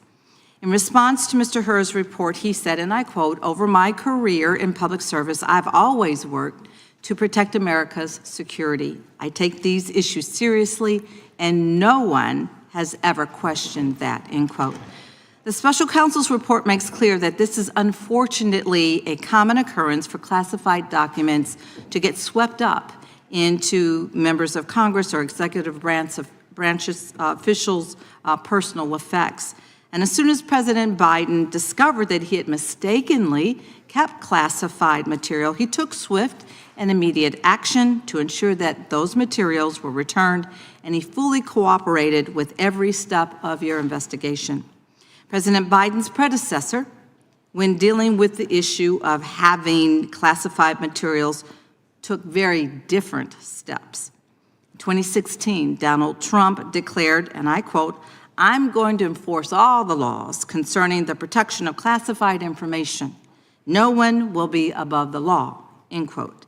Yet when his lawyer told him that it was going to be a crime if he didn't return the classified documents that he had after NARA, the DOJ, and the FBI requested multiple times that Trump returned the classified documents, yet he hid them.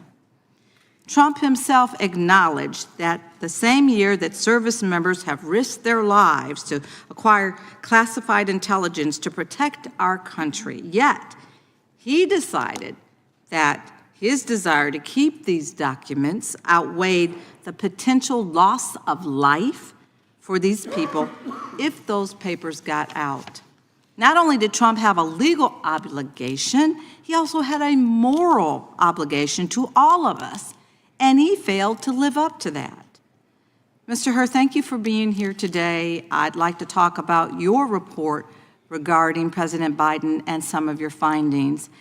And for the sake of time, if you don't mind just answering yes or no, please answer this question. Page 187 of your report reads, "At no point did we find evidence that Mr. Biden intended or had reason to believe the information would be used to injure the United States or to benefit a foreign nation."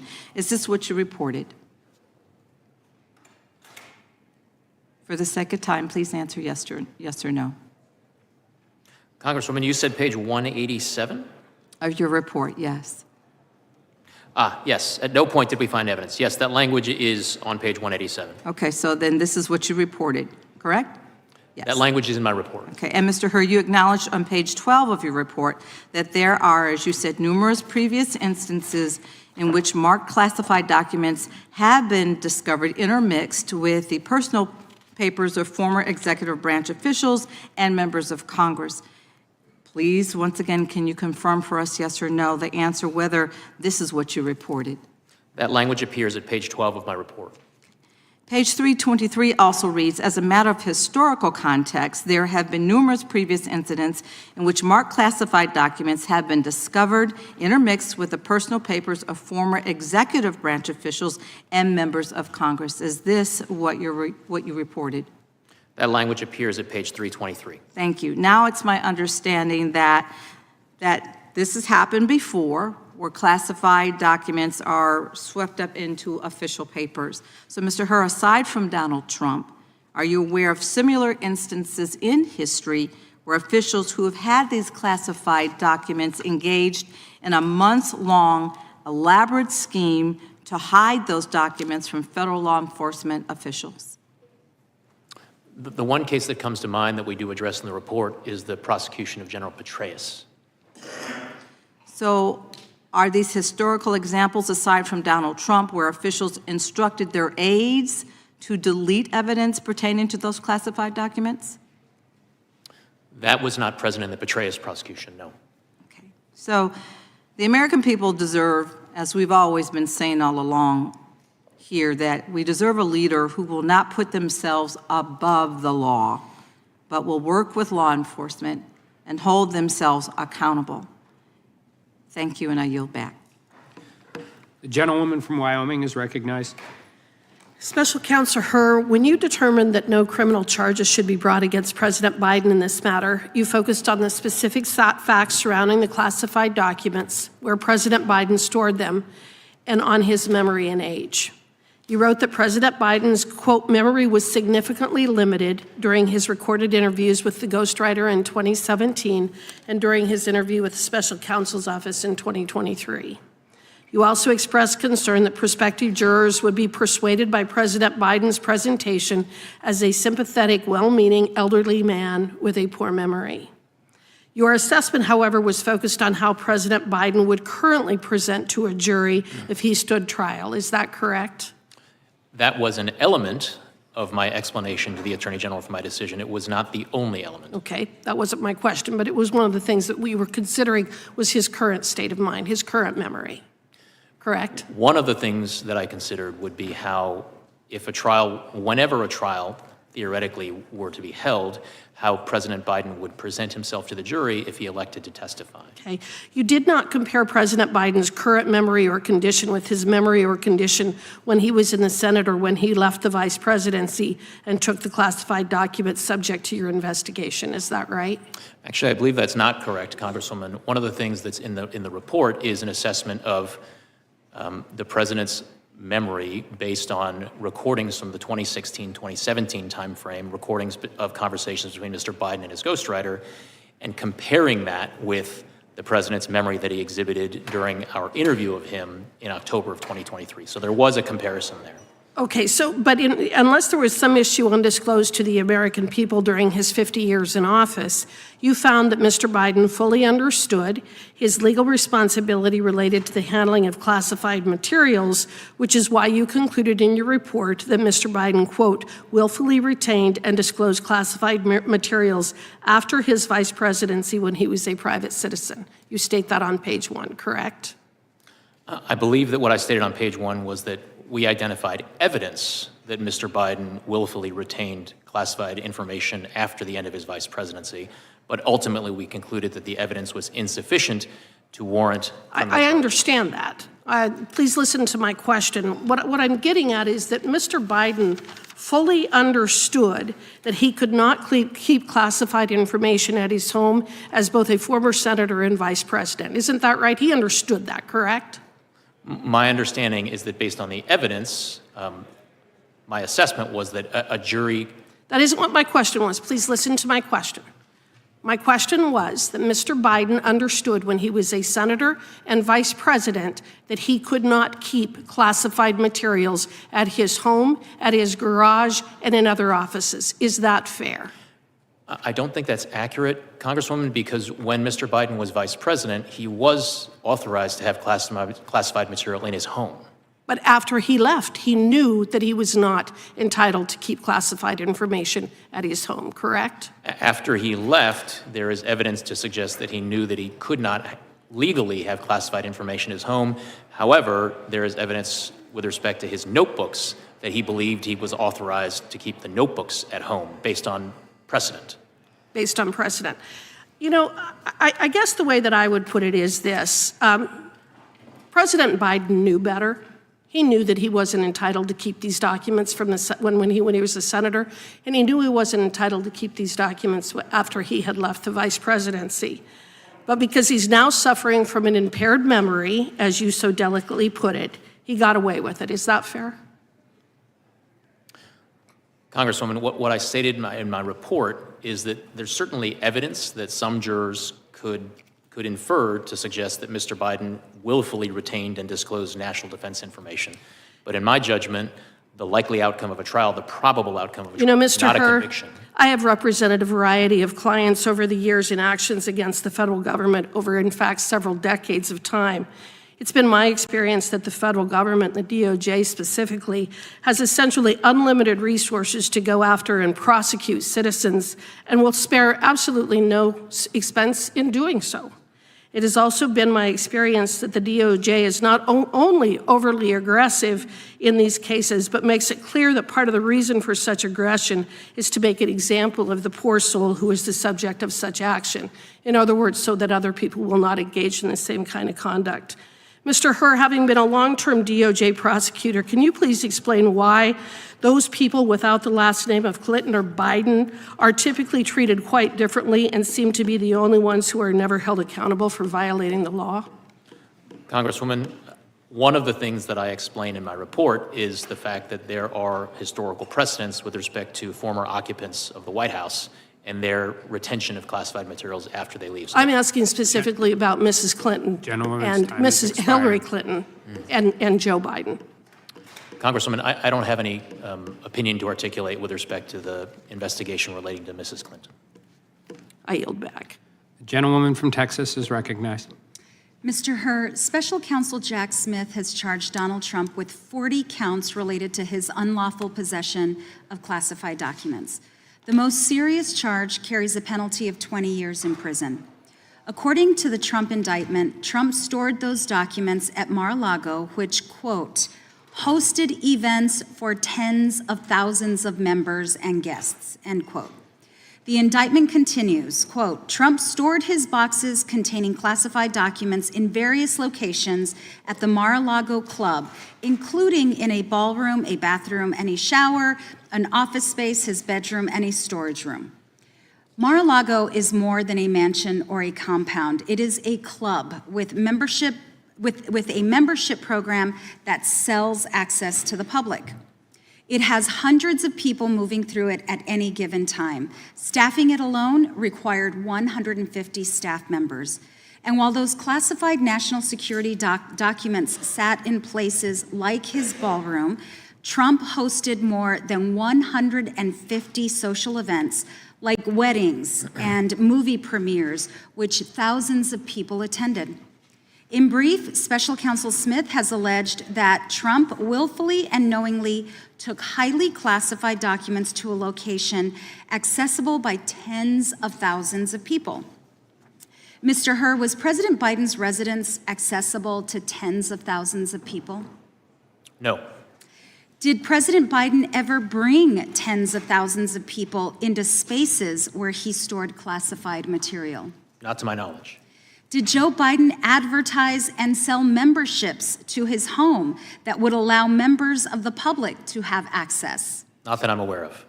Did your investigation find that Joe Biden ever hosted movie premieres at his home while classified documents were stored there? No. Moving on, among the 150 staff members working at Mar-a-Lago was a Trump aide named Walt Nauta. According to Special Counsel Smith, Trump ordered Nauta to move boxes of documents so that they could not be found by people looking for them. Mr. Hur, did President Biden ever direct his staff to move documents so that you or the FBI could not find them? We did not identify evidence of that. In fact, according to your report, as soon as Bob Bauer discovered material in President Biden's residence, he contacted John Lausch, and the president immediately consented to an FBI search of his home. Is that correct? My report does state that. And you found no evidence that any documents were moved prior to that search. Is that correct? Correct. That's in stark contrast to Donald Trump. President Biden did not obstruct your investigation. He was fully compliant, and with access to the millions of documents he gave you and dozens of hours of witness interviews he facilitated, you were able to fully and totally exonerate him of any criminal wrongdoing. I thank you, Mr. Hur. And before I yield back, Mr. Chairman, I ask unanimous consent to enter into the record an excerpt from the committee's transcribed interview with Stephen D'Antuono, former assistant director in charge of the FBI Washington Field Office, on June 7th, 2023, in which Mr. D'Antuono explained that the FBI executed a search warrant for classified material at Mar-a-Lago because there was probable cause to believe that Donald Trump did not fully comply with a subpoena to turn over classified documents. Without objection. Thank you, Mr. Chairman. I yield back. Gentleman yields back. The gentlelady from Florida is recognized. Oh, excuse me. Gentleman from the ranking member is recognized. Mr. Chairman, I have 3 unanimous consent requests. All right. First, I ask unanimous consent to enter into the record the publisher's webpage for President Biden's 2017 book, Promise Me, Dad, which shows that the book is a deeply moving memoir about the year that President Biden's son, Beau, died. Without objection. I also ask unanimous consent to enter page 97 of Mr. Hur's report, which says that President Biden's book is not known to contain classified information. Without objection. Finally, I ask unanimous consent to enter into the record a February 5th, 2024 letter from President Biden's counsel to Special Counsel Hur that clarifies that President Biden's 2017 book, quote, does not contain classified information, and there has never been any suggestion to the contrary, close quote. Without objection. Chair now recognizes the gentlelady from Florida, Ms. Lee. Thank you, Mr. Chairman, and thank you, Special Counsel Hur, for joining us here today to discuss your investigation regarding President Biden's mishandling of classified documents. This has become an issue of great interest to all Americans and, of course, to all of us here today. As is outlined in your report, despite the discovery of confidential and top-secret records located in the president's personal residence in Delaware, including in his garage, office, and basement, the department declined prosecution, and my colleagues' questions today have focused on the highlights from your report, specifically referring to President Biden's mental capacity, his willful disregard for the law as a private citizen, and how he would be perceived if presented to a jury of his peers. Dependent upon, and I'll use your words from the report, how this sympathetic, well-meaning elderly man with a poor memory handled and managed the storage of these confidential documents, the national security of the United States might have been put at great risk because of the president's behavior. And so one of the things we must consider today is how we can ensure that our national security will not be continually put at risk when under the leadership of the same well-meaning elderly man with a poor memory. Since the release of the report, to your knowledge, has the Justice Department started to analyze a damage assessment of what may have been disclosed by these documents being mishandled and any ongoing national security risks from the inappropriate storage and retention of the documents? Congresswoman, my understanding is that such a damage assessment is underway in coordination and cooperation with the members of the intelligence community. And do you today, for us, have any information about the status of that investigation or how long it might take to conclude? I do not, Congresswoman. I'd like to turn your attention to a discussion of the distinction between proving the underlying elements of an offense and the concept of an obstruction of justice charge. Is it correct, Special Counsel Herr, that in some circumstances as a federal prosecutor, you may investigate the underlying offense, an underlying offense, choose not to charge that offense, but still have developed sufficient evidence to charge a defendant with obstruction of justice? I think as a matter of law, theoretically, that could occur. I can't bring to mind specific examples of that happening, but I suppose that if that were to happen, it would be a more difficult case to try from a prosecutor's perspective. The elements are distinct, though, are they not? They are a distinct element. And isn't it similar to a case where a federal prosecutor undergoes an investigation and ultimately doesn't pursue the original charge they were investigating, but during the course of the investigation concludes that a false statement was made to a federal law enforcement officer and brings a charge under 1001? That could happen. Yes. And again, there too, the elements would be different. Correct. And in reaching your final decision related to the declination or the recommendation to decline prosecution, you considered both the underlying elements of the offenses at issue and also the principles of federal prosecution. Is that right? Correct. Okay. Now, the principles of federal prosecution, those are things that may vary case to case. Is that right? The determinations under the principles of federal prosecution are very fact and circumstance dependent. But the elements of the criminal offense are not. Isn't that also correct? Elements are defined by law, and they do not vary from case to case. And thus, those elements of the underlying criminal offense would be exactly the same from one defendant to the next to the next. Isn't that right? Yes. So you would expect, would you not, that a prosecutor who was considering the underlying offenses that you were considering here would be looking at exactly the same elements and requirements of proof that you did on the underlying charges? Prosecutors assessing their cases under the same statutes must consider the same elements with respect to those statutes. All right. Thank you, Special Counsel Herr. And then if we could turn back to the concept of those principles of federal prosecution, those are the additional factors, aggravating or mitigating, that you might consider in ultimately reaching a charge and decision here. Is that right? They do include such things that are referred to as aggravating and mitigating circumstances. There's one thing I want to go back to, though, to be clear. It's been said today that your report is tantamount to a total exoneration of President Biden. That's not correct, is it? That is not correct. All right. Thank you, sir. I yield the balance of my time to the chair. Gentlelady is back. The chair now recognizes the gentlelady from North Carolina. Thank you very much, Mr. Chairman, and thank you, Mr. Herr, also for your patience. You're almost to, 3.5 hours, so almost as much as Biden. Throughout your report, you repeatedly cite and credit a number of innocent explanations for the presence of classified materials at the president's home and other locations. Innocent explanations that you admit that you cannot refute. And I'd like to just focus on a few of them, and I'll give you citations. One of these explanations for the presence of classified documents is that a member of the president's staff maintained those documents when he was the vice president, and then mistakenly included them in sets of documents that were later sent to locations such as the Penn Biden Center and the University of Delaware. Is that correct?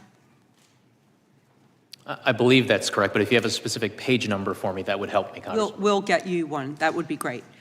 You also found that another innocent explanation to be more likely than a criminal explanation for the presence of classified documents that were found at the Penn Biden Center and the University of Delaware. Is that correct? Correct. Great. And then let's talk about the documents in the president's garage. As you noted, a reasonable juror could conclude that the location of the documents, surrounded by household junk, is not a place where a person knowingly and intentionally stores classified documents that are critical to his legacy. Instead, it looks more like a place where a person stores classified documents that he's unaware of. That's on page 209 of your report, correct? That is something that a reasonable juror could factor into his or her consideration of whether or not the president had criminal willful intent. Great. And you also noted that President Biden was allowed to have classified documents in his home for 8 years as vice president, and then again when he was president, and that he also had layers of staff who were responsible for assembling, carrying, storing, and retrieving these types of classified documents. Correct. And because of these facts, you determined it was, quote, entirely possible that the president did not know he still had some of these documents in his home when his vice presidency ended in 2017. That's on page 215.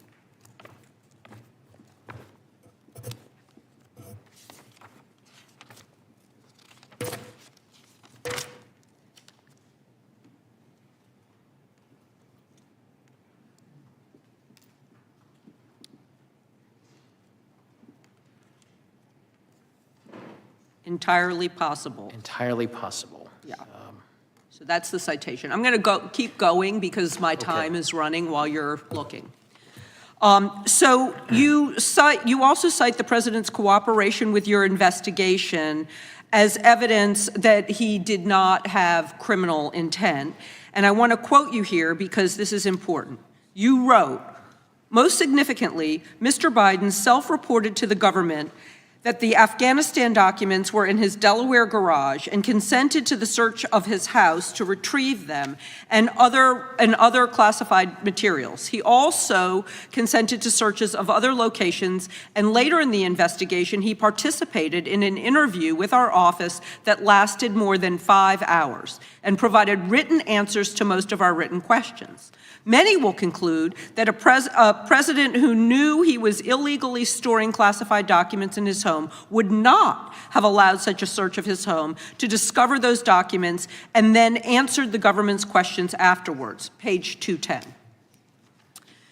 And then you said that you expect this argument about the president's innocence to carry real force for many reasonable jurors, because in your words, reasonable jurors will conclude that Mr. Biden, a powerful, sophisticated person with access to the best advice in the world, would not have handed the government classified documents from his own home on a silver platter if he had willfully retained those documents for years.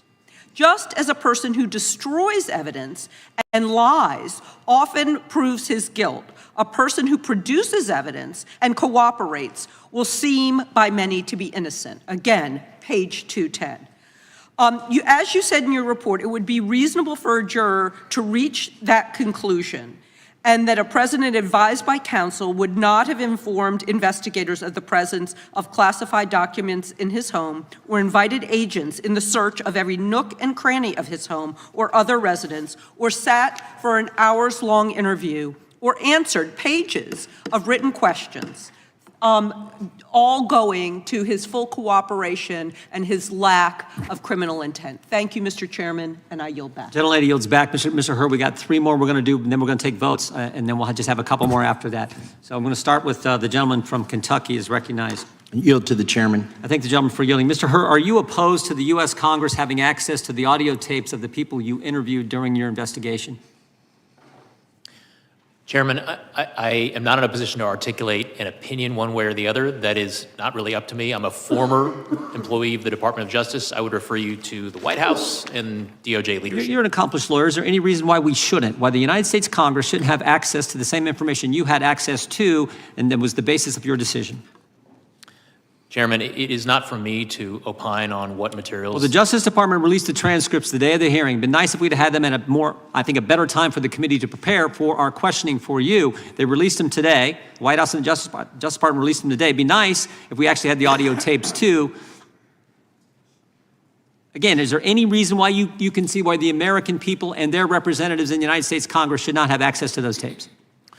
Chairman, what I can tell you is that my assessment that went into my conclusions that I described in my report was based not solely on the transcript. It was based on all of the evidence, including the audio recordings. Great point, and that's where I was going. So this was valuable evidence for you as the special counsel named to investigate this issue, valuable evidence for you to reach your conclusion, and the statements you put in your report. And all I'm asking is, shouldn't the United States Congress have access to that same information?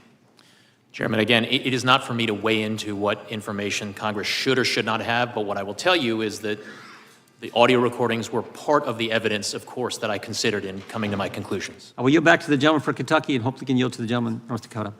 Yield to the gentleman from North Dakota. Thank you, Mr. Hur. In Chapter 8 of your book, or your report, you detail that Mr. Biden retained in his Delaware basement classified documents relating back to his time as a U.S. Senator in the 70s, correct? Correct. And even more Senate papers dating back to the 70s through 1991 were found in the University of Delaware, Morris Libraries, and in the Biden Senate Papers collection, correct? Correct. And even more Senate papers dating back to the 1970s and 1980s were found in Biden's Delaware garage. I believe yes, that's correct. And quote, Mr. Biden had nearly 50 years experience dealing with classified information, including as a member of the Senate Select Committee on Intelligence, a member and chairman of the Senate Committee on Judiciary, a member and chairman of the Senate Committee on Foreign Relations, and Vice President of the United States. And that he was deeply familiar with the measures taken to safeguard classified information and the reasons for them, correct? That language certainly sounds familiar, Congressman, but if you have a page citation for me, I can confirm. And as Vice President, is it correct that in 2011, Mr. Biden received advice from his staff about the need to secure classified information in the form of notes? Correct. Including his first counsel, Cynthia Hogan? Correct. And he was advised in writing in 2011 by Hogan that classified notes must be obtained in secure safes and stored in secure facility. Correct. His second counsel, John McGail, also advised Biden that all of Mr. Biden's records, including his notes, would be sent to the National Archives, and Biden understood and accepted that, correct? That's correct, with the exception that Mr. McGrail was Vice President Biden's final counsel, not his second one. All right. And on his way out, Mr. Biden was also appraised of his obligations by the National Archives staff twice more that his classified notes should be secured in a SCIF. That particular fact is not immediately coming to mind, Congressman, but if you have a page citation, I can confirm it for you. Well, did Mr. Biden have 30 years experience handling this information? He received advice from at least 2 separate counsels, the National Archives staff. He has demonstrated enough knowledge of the law to attack President Trump in public over the same exact issue in detail. This is where I get into this. I just have a problem with this. In your report and this testimony, a reasonable person would conclude that Mr. Biden knowingly retained national defense information and failed to deliver it to an appropriate government official, and that he knew his conduct was unlawful. And I think that's where we end up here, and that's what the point is. Over the last 3 election cycles, there's only been 3 people who have ran for president: Hillary Clinton, Joe Biden, Donald Trump. All 3 of them have been accused of mishandling classified documents. Only one of them has been prosecuted. And that's what the American people see. That's what we see. We had Hillary Clinton, who ran a program called Bleach It on her server. They used hammers to destroy evidence. Joe Biden has a 50-year history of misplacing classified documents in numerous different places, All of these cases have the same underlying elements of the crime, the same fact patterns, and yet we only see one person being prosecuted. And with that, I yield back to the gentleman from Kentucky. When time's expired, I yield back. Gentleman yields back. The ranking member is recognized for unanimous consent. Thank you, Mr. Chairman. Mr. Chairman, in light of what the chairman previously said, I ask unanimous consent that all transcribed interviews taken by the committee this year be made public. There's an objection to that. The gentlelady from Missouri is recognized for 5 minutes. Thank you, Mr. Chairman, and thank you for being here, Mr. Hur. St. Louis and I are here today once again to focus on the real issues that affect our communities instead of partisan hit jobs. Let me start by saying that the potential mishandling of classified information is a serious issue, and I believe it was appropriate for the Attorney General to appoint both special counsels in the Biden and Trump cases. As my colleagues have pointed out, President Biden fully complied with the investigation conducted by Special Counsel Hur, who did not find evidence sufficient to warrant criminal charges. Despite this outcome, Republicans have used the special counsel's report to further their longstanding efforts to re-elect the former white supremacist in chief, Donald Trump, who faces 40 criminal charges related to the mishandling of classified documents, including obstruction of justice. While President Biden returned all of the classified material and complied with the special counsel's investigation, let's remind ourselves what Donald Trump has said and done. He refused to turn over the classified documents in his possession to the National Archives. He is on tape sharing documents he said he could have declassified when he was president. He wrongly claimed in an interview that the Presidential Records Act allows him to do whatever he wants, and he was allowed to do everything he did. He also said on his right-wing social media platform, quote, "I'm allowed to do all of this." He continues to admit to his possession of these documents on the campaign trail. So this hearing is not a good faith oversight effort. It is just the latest in a long line of dysfunctional and destructive actions taken by this Republican majority. They don't care about responsible governance or making people's lives better. They don't have an affirmative agenda. They are throwing whatever they can at the wall and hoping it sticks, and they have zero credibility to talk about mental acuity when they support Donald Trump. The same Donald Trump who mixes up Joe Biden and Barack Obama and Nikki Haley and Nancy Pelosi. The same Donald Trump who incorrectly pronounced the words Venezuela, respected, and United States. The same Donald Trump who calls January 6 defendants hostages. And the same Donald Trump who believed bleach injections would treat COVID-19. It is deeply hypocritical for anyone who champions this man for the presidency to talk about the mental acuity of anyone else. But this is nothing new. This has been a consistent pattern of the Republican majority in this Congress. From the sham impeachment investigation that has completely collapsed to the absurd impeachment of Secretary Mayorkas, Republicans have solely focused on destroying the incumbent president, destroying the Democratic Party, destroying progressive movements for social justice, all so that they can re-elect one of the worst presidents of all time. Now, it is well known that I have disagreements with President Biden on certain issues. My concerns are rooted in the desire to resolve policy matters and help him take better positions that save more lives. That's not what Republicans are doing. That's not what these investigations and attacks are about. They are trying everything they can to turn back the clock on our rights and our freedoms, and we cannot take the bait.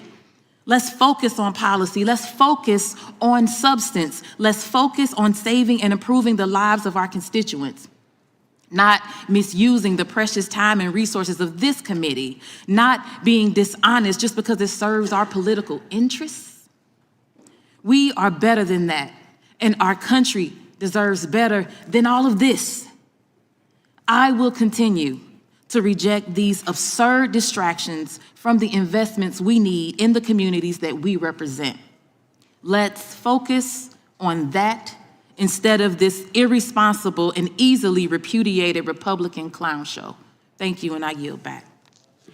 The gentlelady yields back. I recognize myself for 5 minutes. Special Counsel Hur, thank you for a number of things. First, thank you for agreeing to testify today. Second, thank you also for sharing your family's story at the beginning of your testimony. It is an extraordinary story of them coming to America.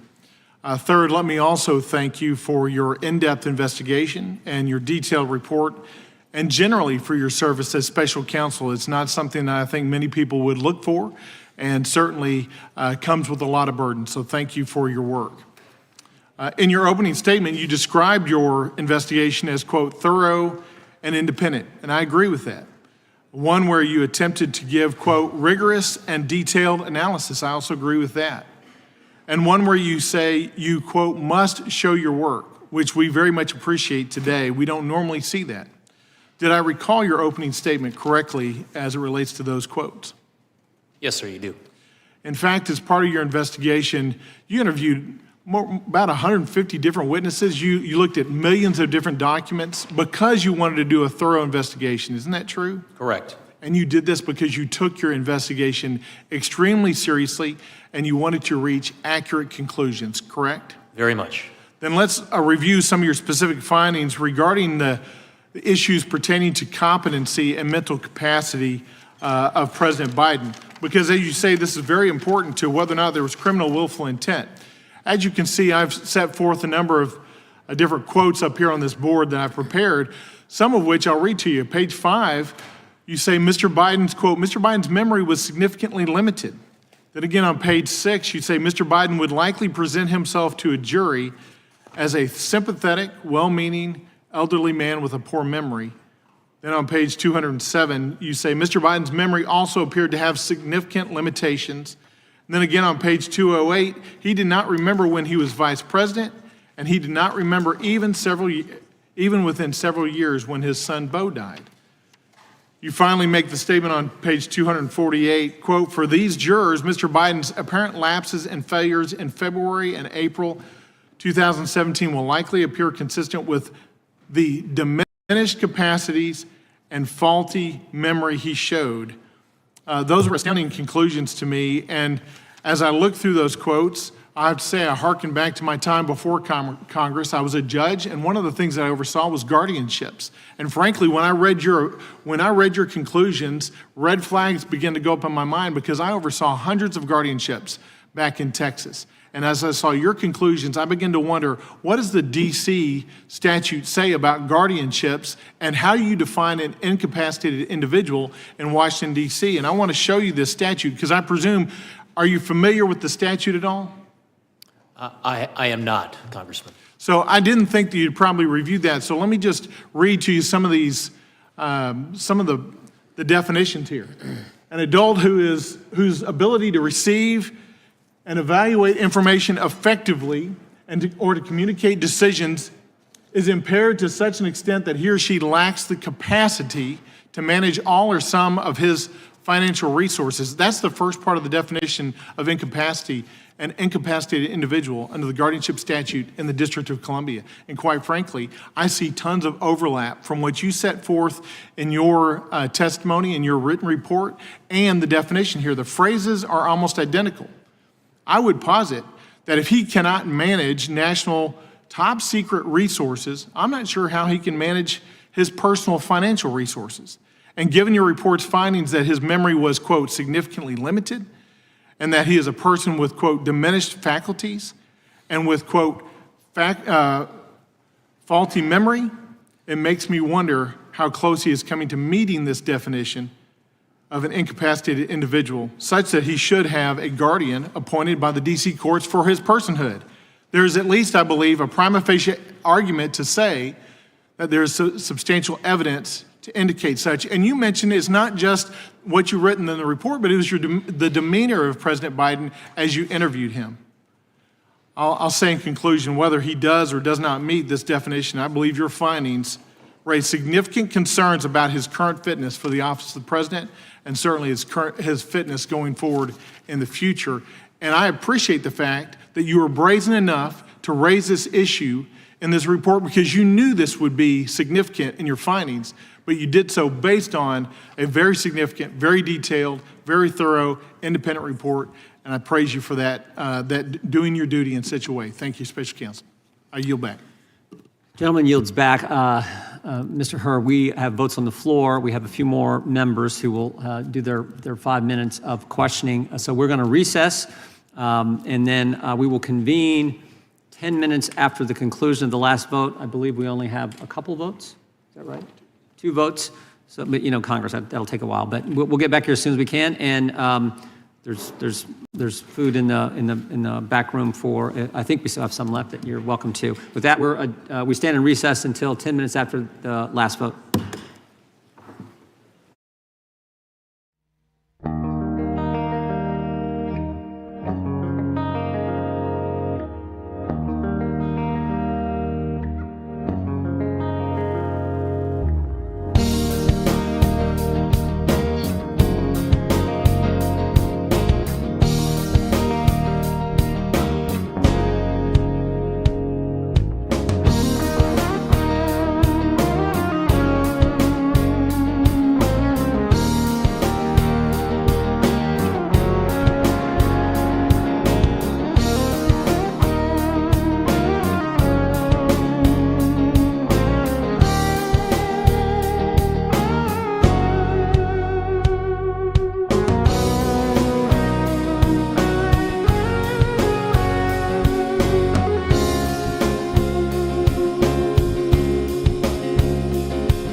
the gentleman from Maryland for 5 minutes, Mr. Ivey.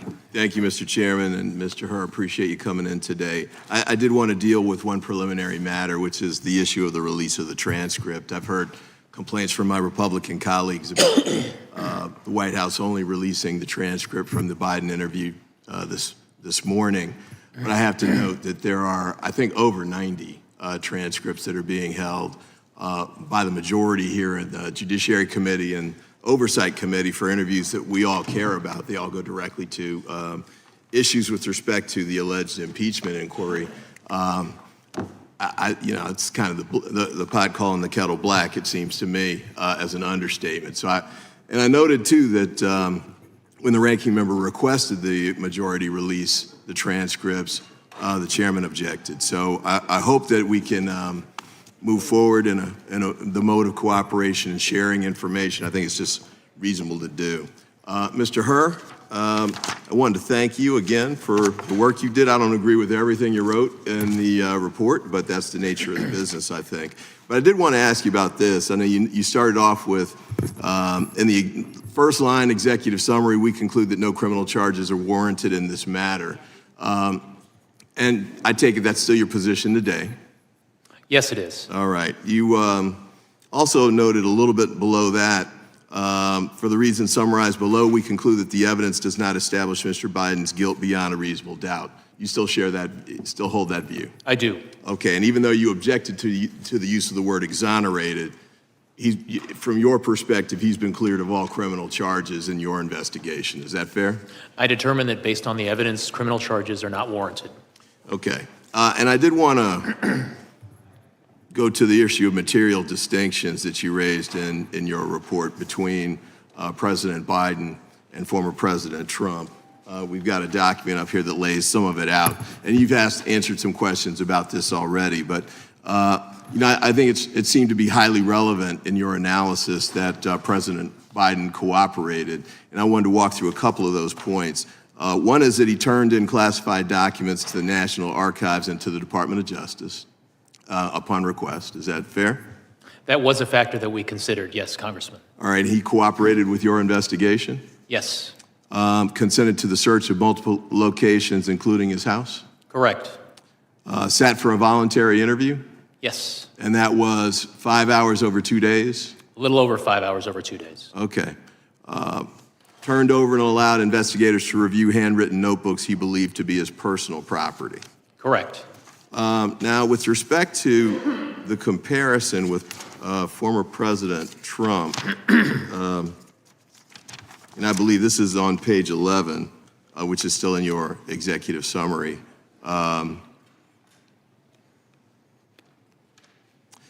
And I'll just read part of this to you. Unlike the evidence involving Mr. Biden, the allegations set forth in the indictment of Mr. Trump, if proven, would present serious aggravating facts. Most notably, after being given multiple chances to return classified documents and avoid prosecution, Mr. Trump allegedly did the opposite.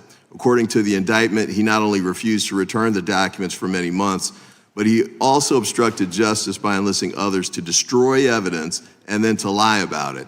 In contrast, Mr. Biden turned in classified documents to the National Archives and the Department of Justice, consented to the search of multiple locations, including his homes, sat for a voluntary interview, and in other ways cooperated with his investigation. That's from page 11 of your report? I see that language on page 11. All right, and you still stand by that language? I do, sir. Okay. And this is this is your report. You take full responsibility for everything that's in the document? I do. I stand by every word in it. All right. All right. Wanted to ask you a couple of questions. One is with respect to the surprising line of questions you got right before we broke about guardianship, which seems to me like a dramatic stretch of the anything that was remotely involved in your report. Did you raise any kind of issues about Mr. Biden needing guardianship or anything along those lines? Nothing relating to guardianship appeared in my report. Okay. And so I guess you made the one point about him being an elderly man with poor memory, but are you saying did you say anywhere in your report that you thought not only would he be unfit to handle his own finances, but he'd be unfit for public office? My report did not include any opinions on those issues. Okay, I see my time is exhausted, but thank you again for your testimony. I appreciate your efforts. Gentleman yields back. Gentleman from Virginia is recognized. Yield to the chairman briefly. I think the gentleman for yielding, I'm just pointing out Mr. Ivey raised the issue of transcripts. He has complete access to every transcript that we have done in the congressional investigation. He can go, he could show up for all the depositions, like frankly, I show up for most of those. So he has complete access to that. What we don't have is access to the transcripts of all the witnesses. We only have Mr. Biden, and we don't have access to the audio tapes of all the witnesses, which is will what the we're gentleman seeking. yield? It's not my time. I yield back to the gentleman from Virginia. You're speaking, but it's not your time? It's my time. You yield it to me. All right. I thank the gentleman. Special Counsel Hur, thank you for being here. Your story is an impressive one. Your achievements are impressive as well. You've been a prosecutor for many years, correct? Yes, sir. I was not a prosecutor for more than a couple of years, but I still remember my record in jury trials. Do you remember your record? It'll take me a little time to reconstruct, but I think I could get there. Is it above 500? It is above 500, yes, sir. Okay. Well, I'm curious because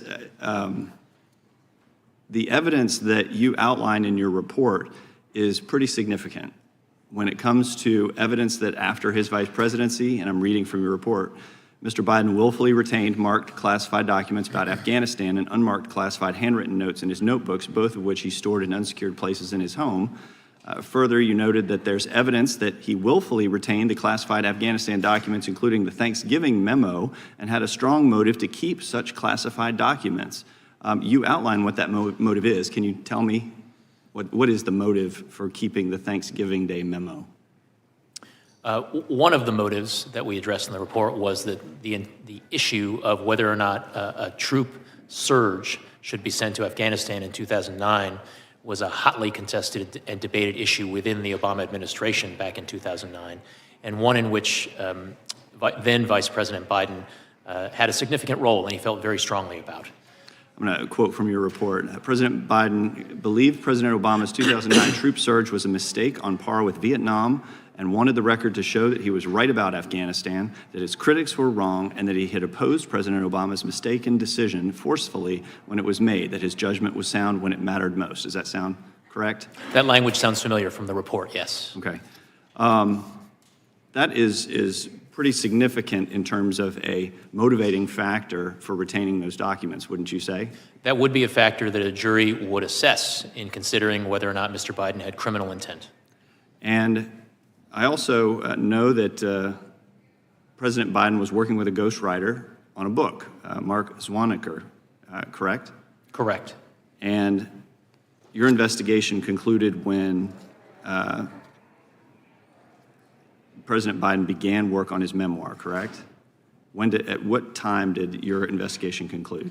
With respect to the second book published in 2017, we identified evidence that Mr. Biden began recorded conversations with Mr. Zwanitzer in 2016 before the end of Mr. Biden's vice presidency. And it's your understanding that while Mr. Zwanecker interviewed President Biden, he read classified information from his notebooks nearly verbatim, sometimes for an hour or more at a time, correct? Correct. And was Mr. Zwanetter authorized to receive this classified information? He was not. And in fact, in their February 16th meeting, which has been alluded to earlier, isn't it true that President Biden read aloud and nearly verbatim classified information regarding the actions and views of U.S. military leaders and the CIA director relating to the foreign country and a foreign terrorist organization? I believe that occurred, that was captured in a recording later in 2017, I believe in April of 2017, not February. Okay. And Mr. Zwanetter became aware of your appointment as special counsel, correct? At some point, Mr. Zwanitzer did become aware of my appointment, yes. And upon learning of the investigation, Mr. Zwanetter deleted digital audio recordings of his conversations with Mr. Biden during the writing of the book, Promise Me, Dad. Correct. Investigators with your office interviewed Mr. Zwanetter about the deleted recordings, and he admitted that part of his motivation for deleting this recording was because he was aware there was an investigation, correct? Correct. And did this conduct raise concerns with your office? It did. We considered it to be significant evidence that we needed to follow up on. Significant evidence, and I would argue that you also had significant evidence surrounding the retention of these documents, the storage of these documents, and even though there was a bit of a disconnect between what a reasonable juror could conclude. The intent was there, the motive was there for the book, for exoneration, and I would argue that you had enough to move forward. My time has expired. I yield back. Gentlelady from Vermont is recognized for 5 minutes. Thank you, Mr. Chair, and thank you, Special Counsel Herr, for being here today. I know it's been hours and hours, and I really appreciate you staying to the bitter end here. And I think it speaks to the possibility and promise afforded by this nation that you, as a child of immigrants, sit here as special counsel, and I, as a child of an immigrant, sit here as a member of Congress. There is a lot that's been said today, and part of the challenge that I have is trying to translate this for my constituents back home. And so I want to start with sort of the top line. So you were tasked with identifying whether criminal conduct occurred regarding classified documents. And after over a year of investigation, including 150 witness interviews and over 7 million documents reviewed, you wrote in the first sentences of the executive summary, quote, "We conclude that no criminal charges are warranted in this matter. We would reach the same conclusion even if Department of Justice policy did not foreclose criminal charges against a sitting president." Were those your words? Yes. Thank you. So let's get into it. Mr. Herr, at any time did DOJ leadership or the Attorney General attempt to influence the outcome of your investigation? No. Do you believe it's important that the special counsel investigations or any DOJ investigation be impartial and free of influence from political actors? Yes.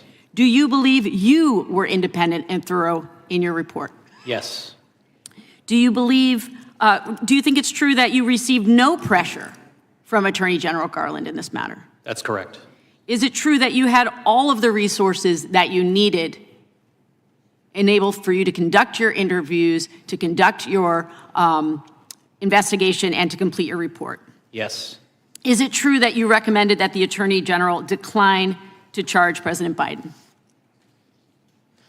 I submitted a report to the Attorney General explaining my decision that criminal charges were not warranted in this matter. Right, so you said on page 1 of the report, quote, "We conclude that the evidence does not establish Mr. Biden's guilt beyond a reasonable doubt."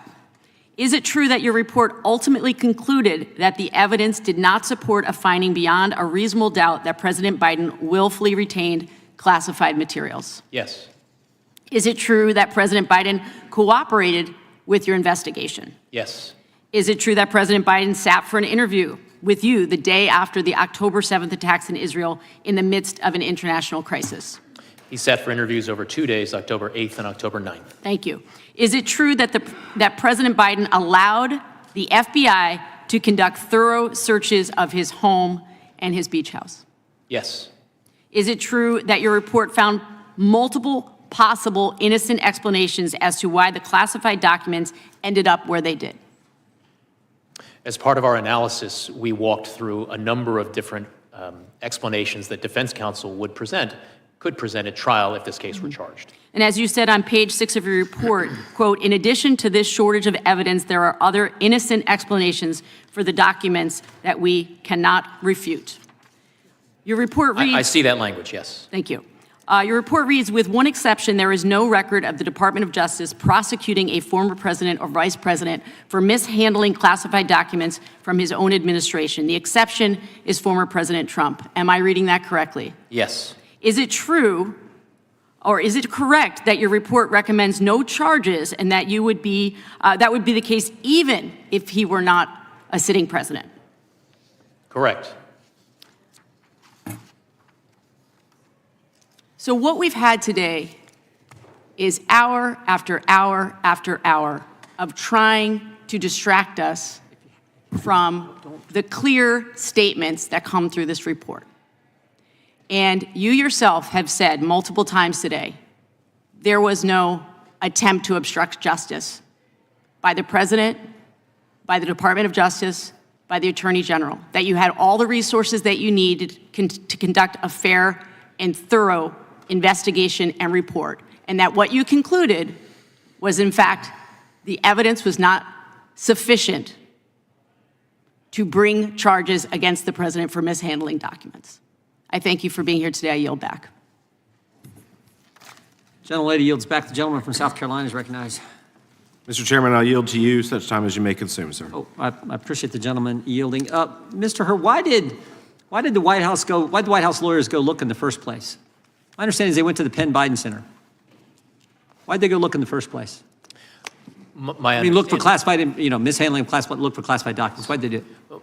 What we identified through our investigation was that at a certain date, members of the president's staff went to the Penn Biden Center in order to get a better handle on what the information, what kinds of evidence and what kinds of materials were at the Penn Biden Center. Were they specifically looking for potential documents that were classified, or was it a broader initial look? My understanding is that it was a broader initial look, and I'm looking at Chapter 14, page 257 of my report about a visit in March 2021 to the Penn Biden Center. Okay. In March? In March of 2021. And was this after the Justice Department began their investigation into President Trump? I confess I don't have the date of the beginning of the investigation into President Trump at hand, Chairman. I believe it was the same month. I believe it was after, so I was just curious of that. Now, one other thing I think is important for folks to understand is President Biden had this information everywhere. You said they initially went to the Penn Biden Center. Which location was it at? Do you remember when they initially did their look? Was it at the transition office? Was it at the temporary Penn Biden Center in Chinatown? Or was that at its current location where the Penn Biden Center currently sits here in, final location, I guess, in D.C.?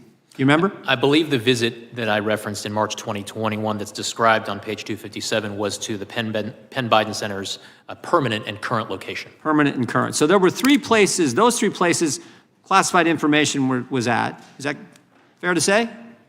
That's correct. The initial transition office, immediately after the end of the vice presidency, the Penn Biden Center's temporary office, and then the Penn Biden Center's permanent office. Okay. So those, and then you had the University of Delaware Library, the University of Delaware Biden Center, right? So that's 5 total. And then you had multiple places in his home. Correct. The garage, the den, the office upstairs, and the office downstairs. Correct. So what is that? That's like 9 different places. I've lost count, sir, but Yeah, that exactly. sounds right. It's everywhere. And it was documents over a 50-year time frame. And then by comparison, because the Democrats want to keep comparing to President Trump's classified documents right at his home with Secret Service protection. I don't know that they're anywhere else, were they? I'm not aware of other locations, President. Yeah. I think that's an important distinction. I would yield back to the gentleman for South Carolina. Appreciate him yielding. Thank you, Chairman. Briefly, I know we've got 2 minutes left, but Mr. Hur, how would you define willful? With respect to the intent of willfulness, what a jury has to conclude is that someone knew that their conduct was illegal when they engaged in that conduct. Right, it's intentional, right? It's not by accident. It's not accidental or involuntary. Correct. Okay, so here's where I disagree with your portion of the report on willful is that you have a gentleman who served 36 years in the Senate. I've only been here a year, but I understand the importance of handling classified information. He served 8 years as vice president. In 2010, it came to the attention of the vice president's staff that classified briefing books had not been returned. Even if they were returned, some of the content was missing. The same year, the executive secretary raised that nearly 30 of the classified briefing books from the first 6 months of 2010 were missing. In August of that year, then Vice President Biden failed to return top secret, sensitive compartmented information contents of a classified briefing book from a trip that he took to the Hamptons. And to date, you were unable to determine if these documents were ever recovered. Is that correct? Correct. So to me, this wasn't. When does willfulness when does willfulness factor in? Is it now in his diminished mental capacity, or is it then when he was serving as senator and vice president? A jury would be assessing President Biden's mental state and his intent, or whether or not he had willfulness at the time that the conduct was committed.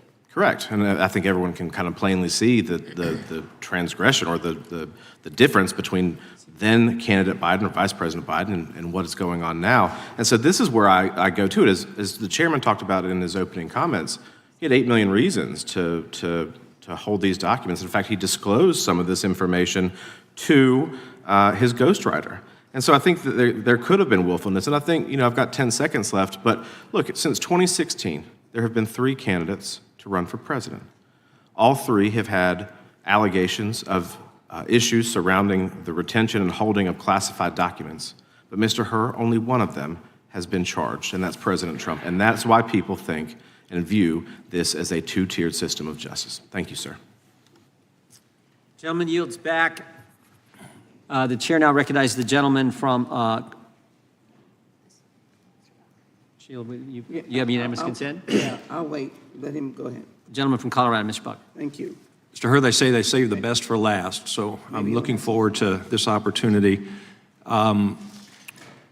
First of all, what I've observed in this hearing is that one side thinks you're trying to get President Trump elected, and the other side thinks you're trying to get President Biden elected. I served as a prosecutor for 25 years. I know that you're going to take grief from both sides. You must be doing a great job in your report and during your investigation if you have convinced both sides that you are somewhere in the middle. I commend you for your background. I would have loved to have met Chief Justice Rehnquist. What a hero to conservatives and really Americans, and that must have been a great opportunity for you. But when both sides attack you, my admonition is welcome to Congress. How many?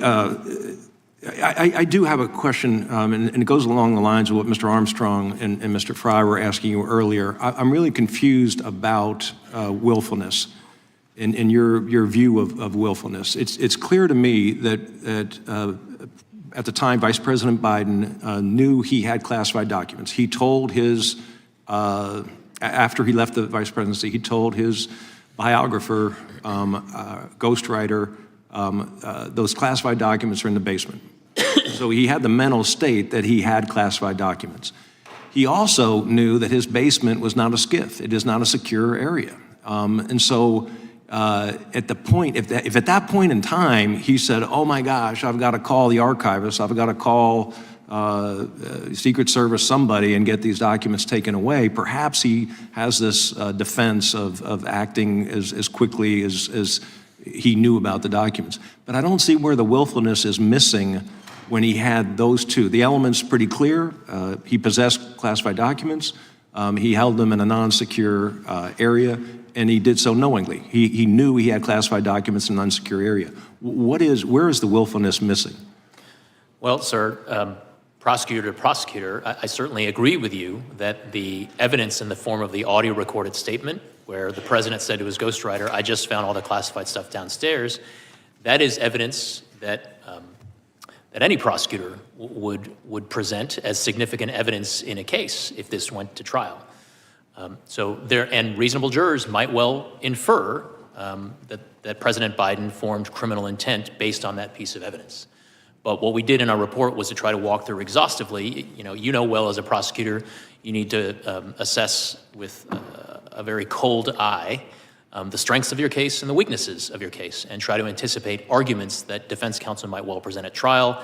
And what we tried to do in our report was to walk through potential arguments that would be presented by defense lawyers at the president's trial, and to determine how, by our judgment, how jurors would receive and perceive the evidence presented, including but not limited to evidence relating to the president's memory gaps that were in various pieces of evidence that we assessed. So how do you overcome that recording where he says, I've got classified documents? He's 30 years in the Senate or whatever it is. He obviously knows how he has to treat classified documents. I've got classified documents in the basement. What is the defense to that? That it was a made-up recording? That it wasn't his voice? That everyone was wrong? How do you defend that particular fact, as well as I did a lot of tax cases. You had to prove a pattern of conduct. And in this case, he had a lot of documents in a lot of places. How do you overcome those things? Yes, Congressman. So we walk through a number of different evidentiary gaps that reasonable jurors might focus on, as well as a number of different defense arguments that the president's defense lawyers could present at trial. The first is a theory or an argument to the jury that the president, yes, he did say to his ghostwriter, I just found all the classified stuff downstairs, but then soon thereafter forgot about the documents. And therefore, it would be difficult to convince a jury that actually he knew that it was illegal to keep the documents and he continued to do so. A second argument that we considered is that perhaps these documents never actually were in Virginia in his private rental home there. Perhaps the documents were there by virtue of staff or himself having those documents at the Delaware home from the time that he was still vice president all the way through the time of their being discovered.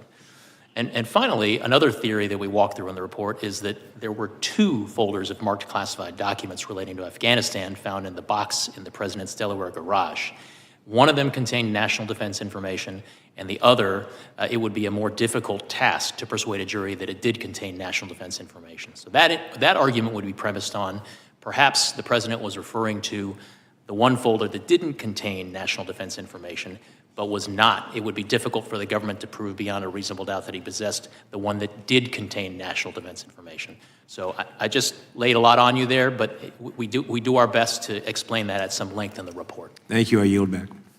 Gentleman yields back. Mr. Chairman.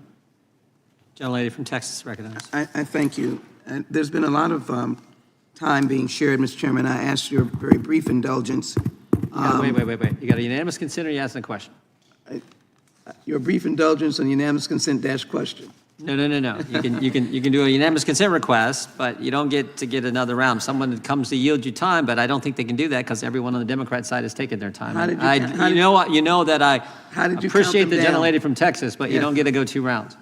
I'm not trying to go 2 rounds, but you got a unanimous consent request. You want in the record? State so. If not, then I am getting ready to do the unanimous consent request, hoping that someone would come through the door. I ask unanimous consent. It could only be a Republican because all the Democrats have spoken. I ask unanimous consent that we add to the record as stated from page 1 of the executive summary. We conclude that no criminal charges are warranted in this matter. We would reach the same conclusion even if the Department of Justice policy did not foreclose criminal charges against the sitting president. I ask unanimous consent that sentence be put in. And secondarily, I ask unanimous consent and a unanimous consent to add something to the record that's already in the record. God bless you. We'll do it. Thank you. And I add, with the emphasis of Sheila Jackson Lee does not have, and I particularly ask that this be added to the record that Mr. Hur stated that Biden couldn't recall when his son Beau died. I add the unanimous consent out of an article in Politico and indicate that there was no mercy given to Mr. Biden and no mercy given to him in the decision of this report. Without objection, so entered. Mr. Hur, even though there wasn't a question there, do you want to respond to any of that? No, Chairman. All right. Mr. Hur, we want to thank you for being here today. And we wish the best to you and your family. This concludes today's hearing. We thank our witnesses for appearing before the committee today without objection. All members will have 5 legislative days to submit additional written questions for the witness or additional materials for the record. Without objection, the hearing is adjourned.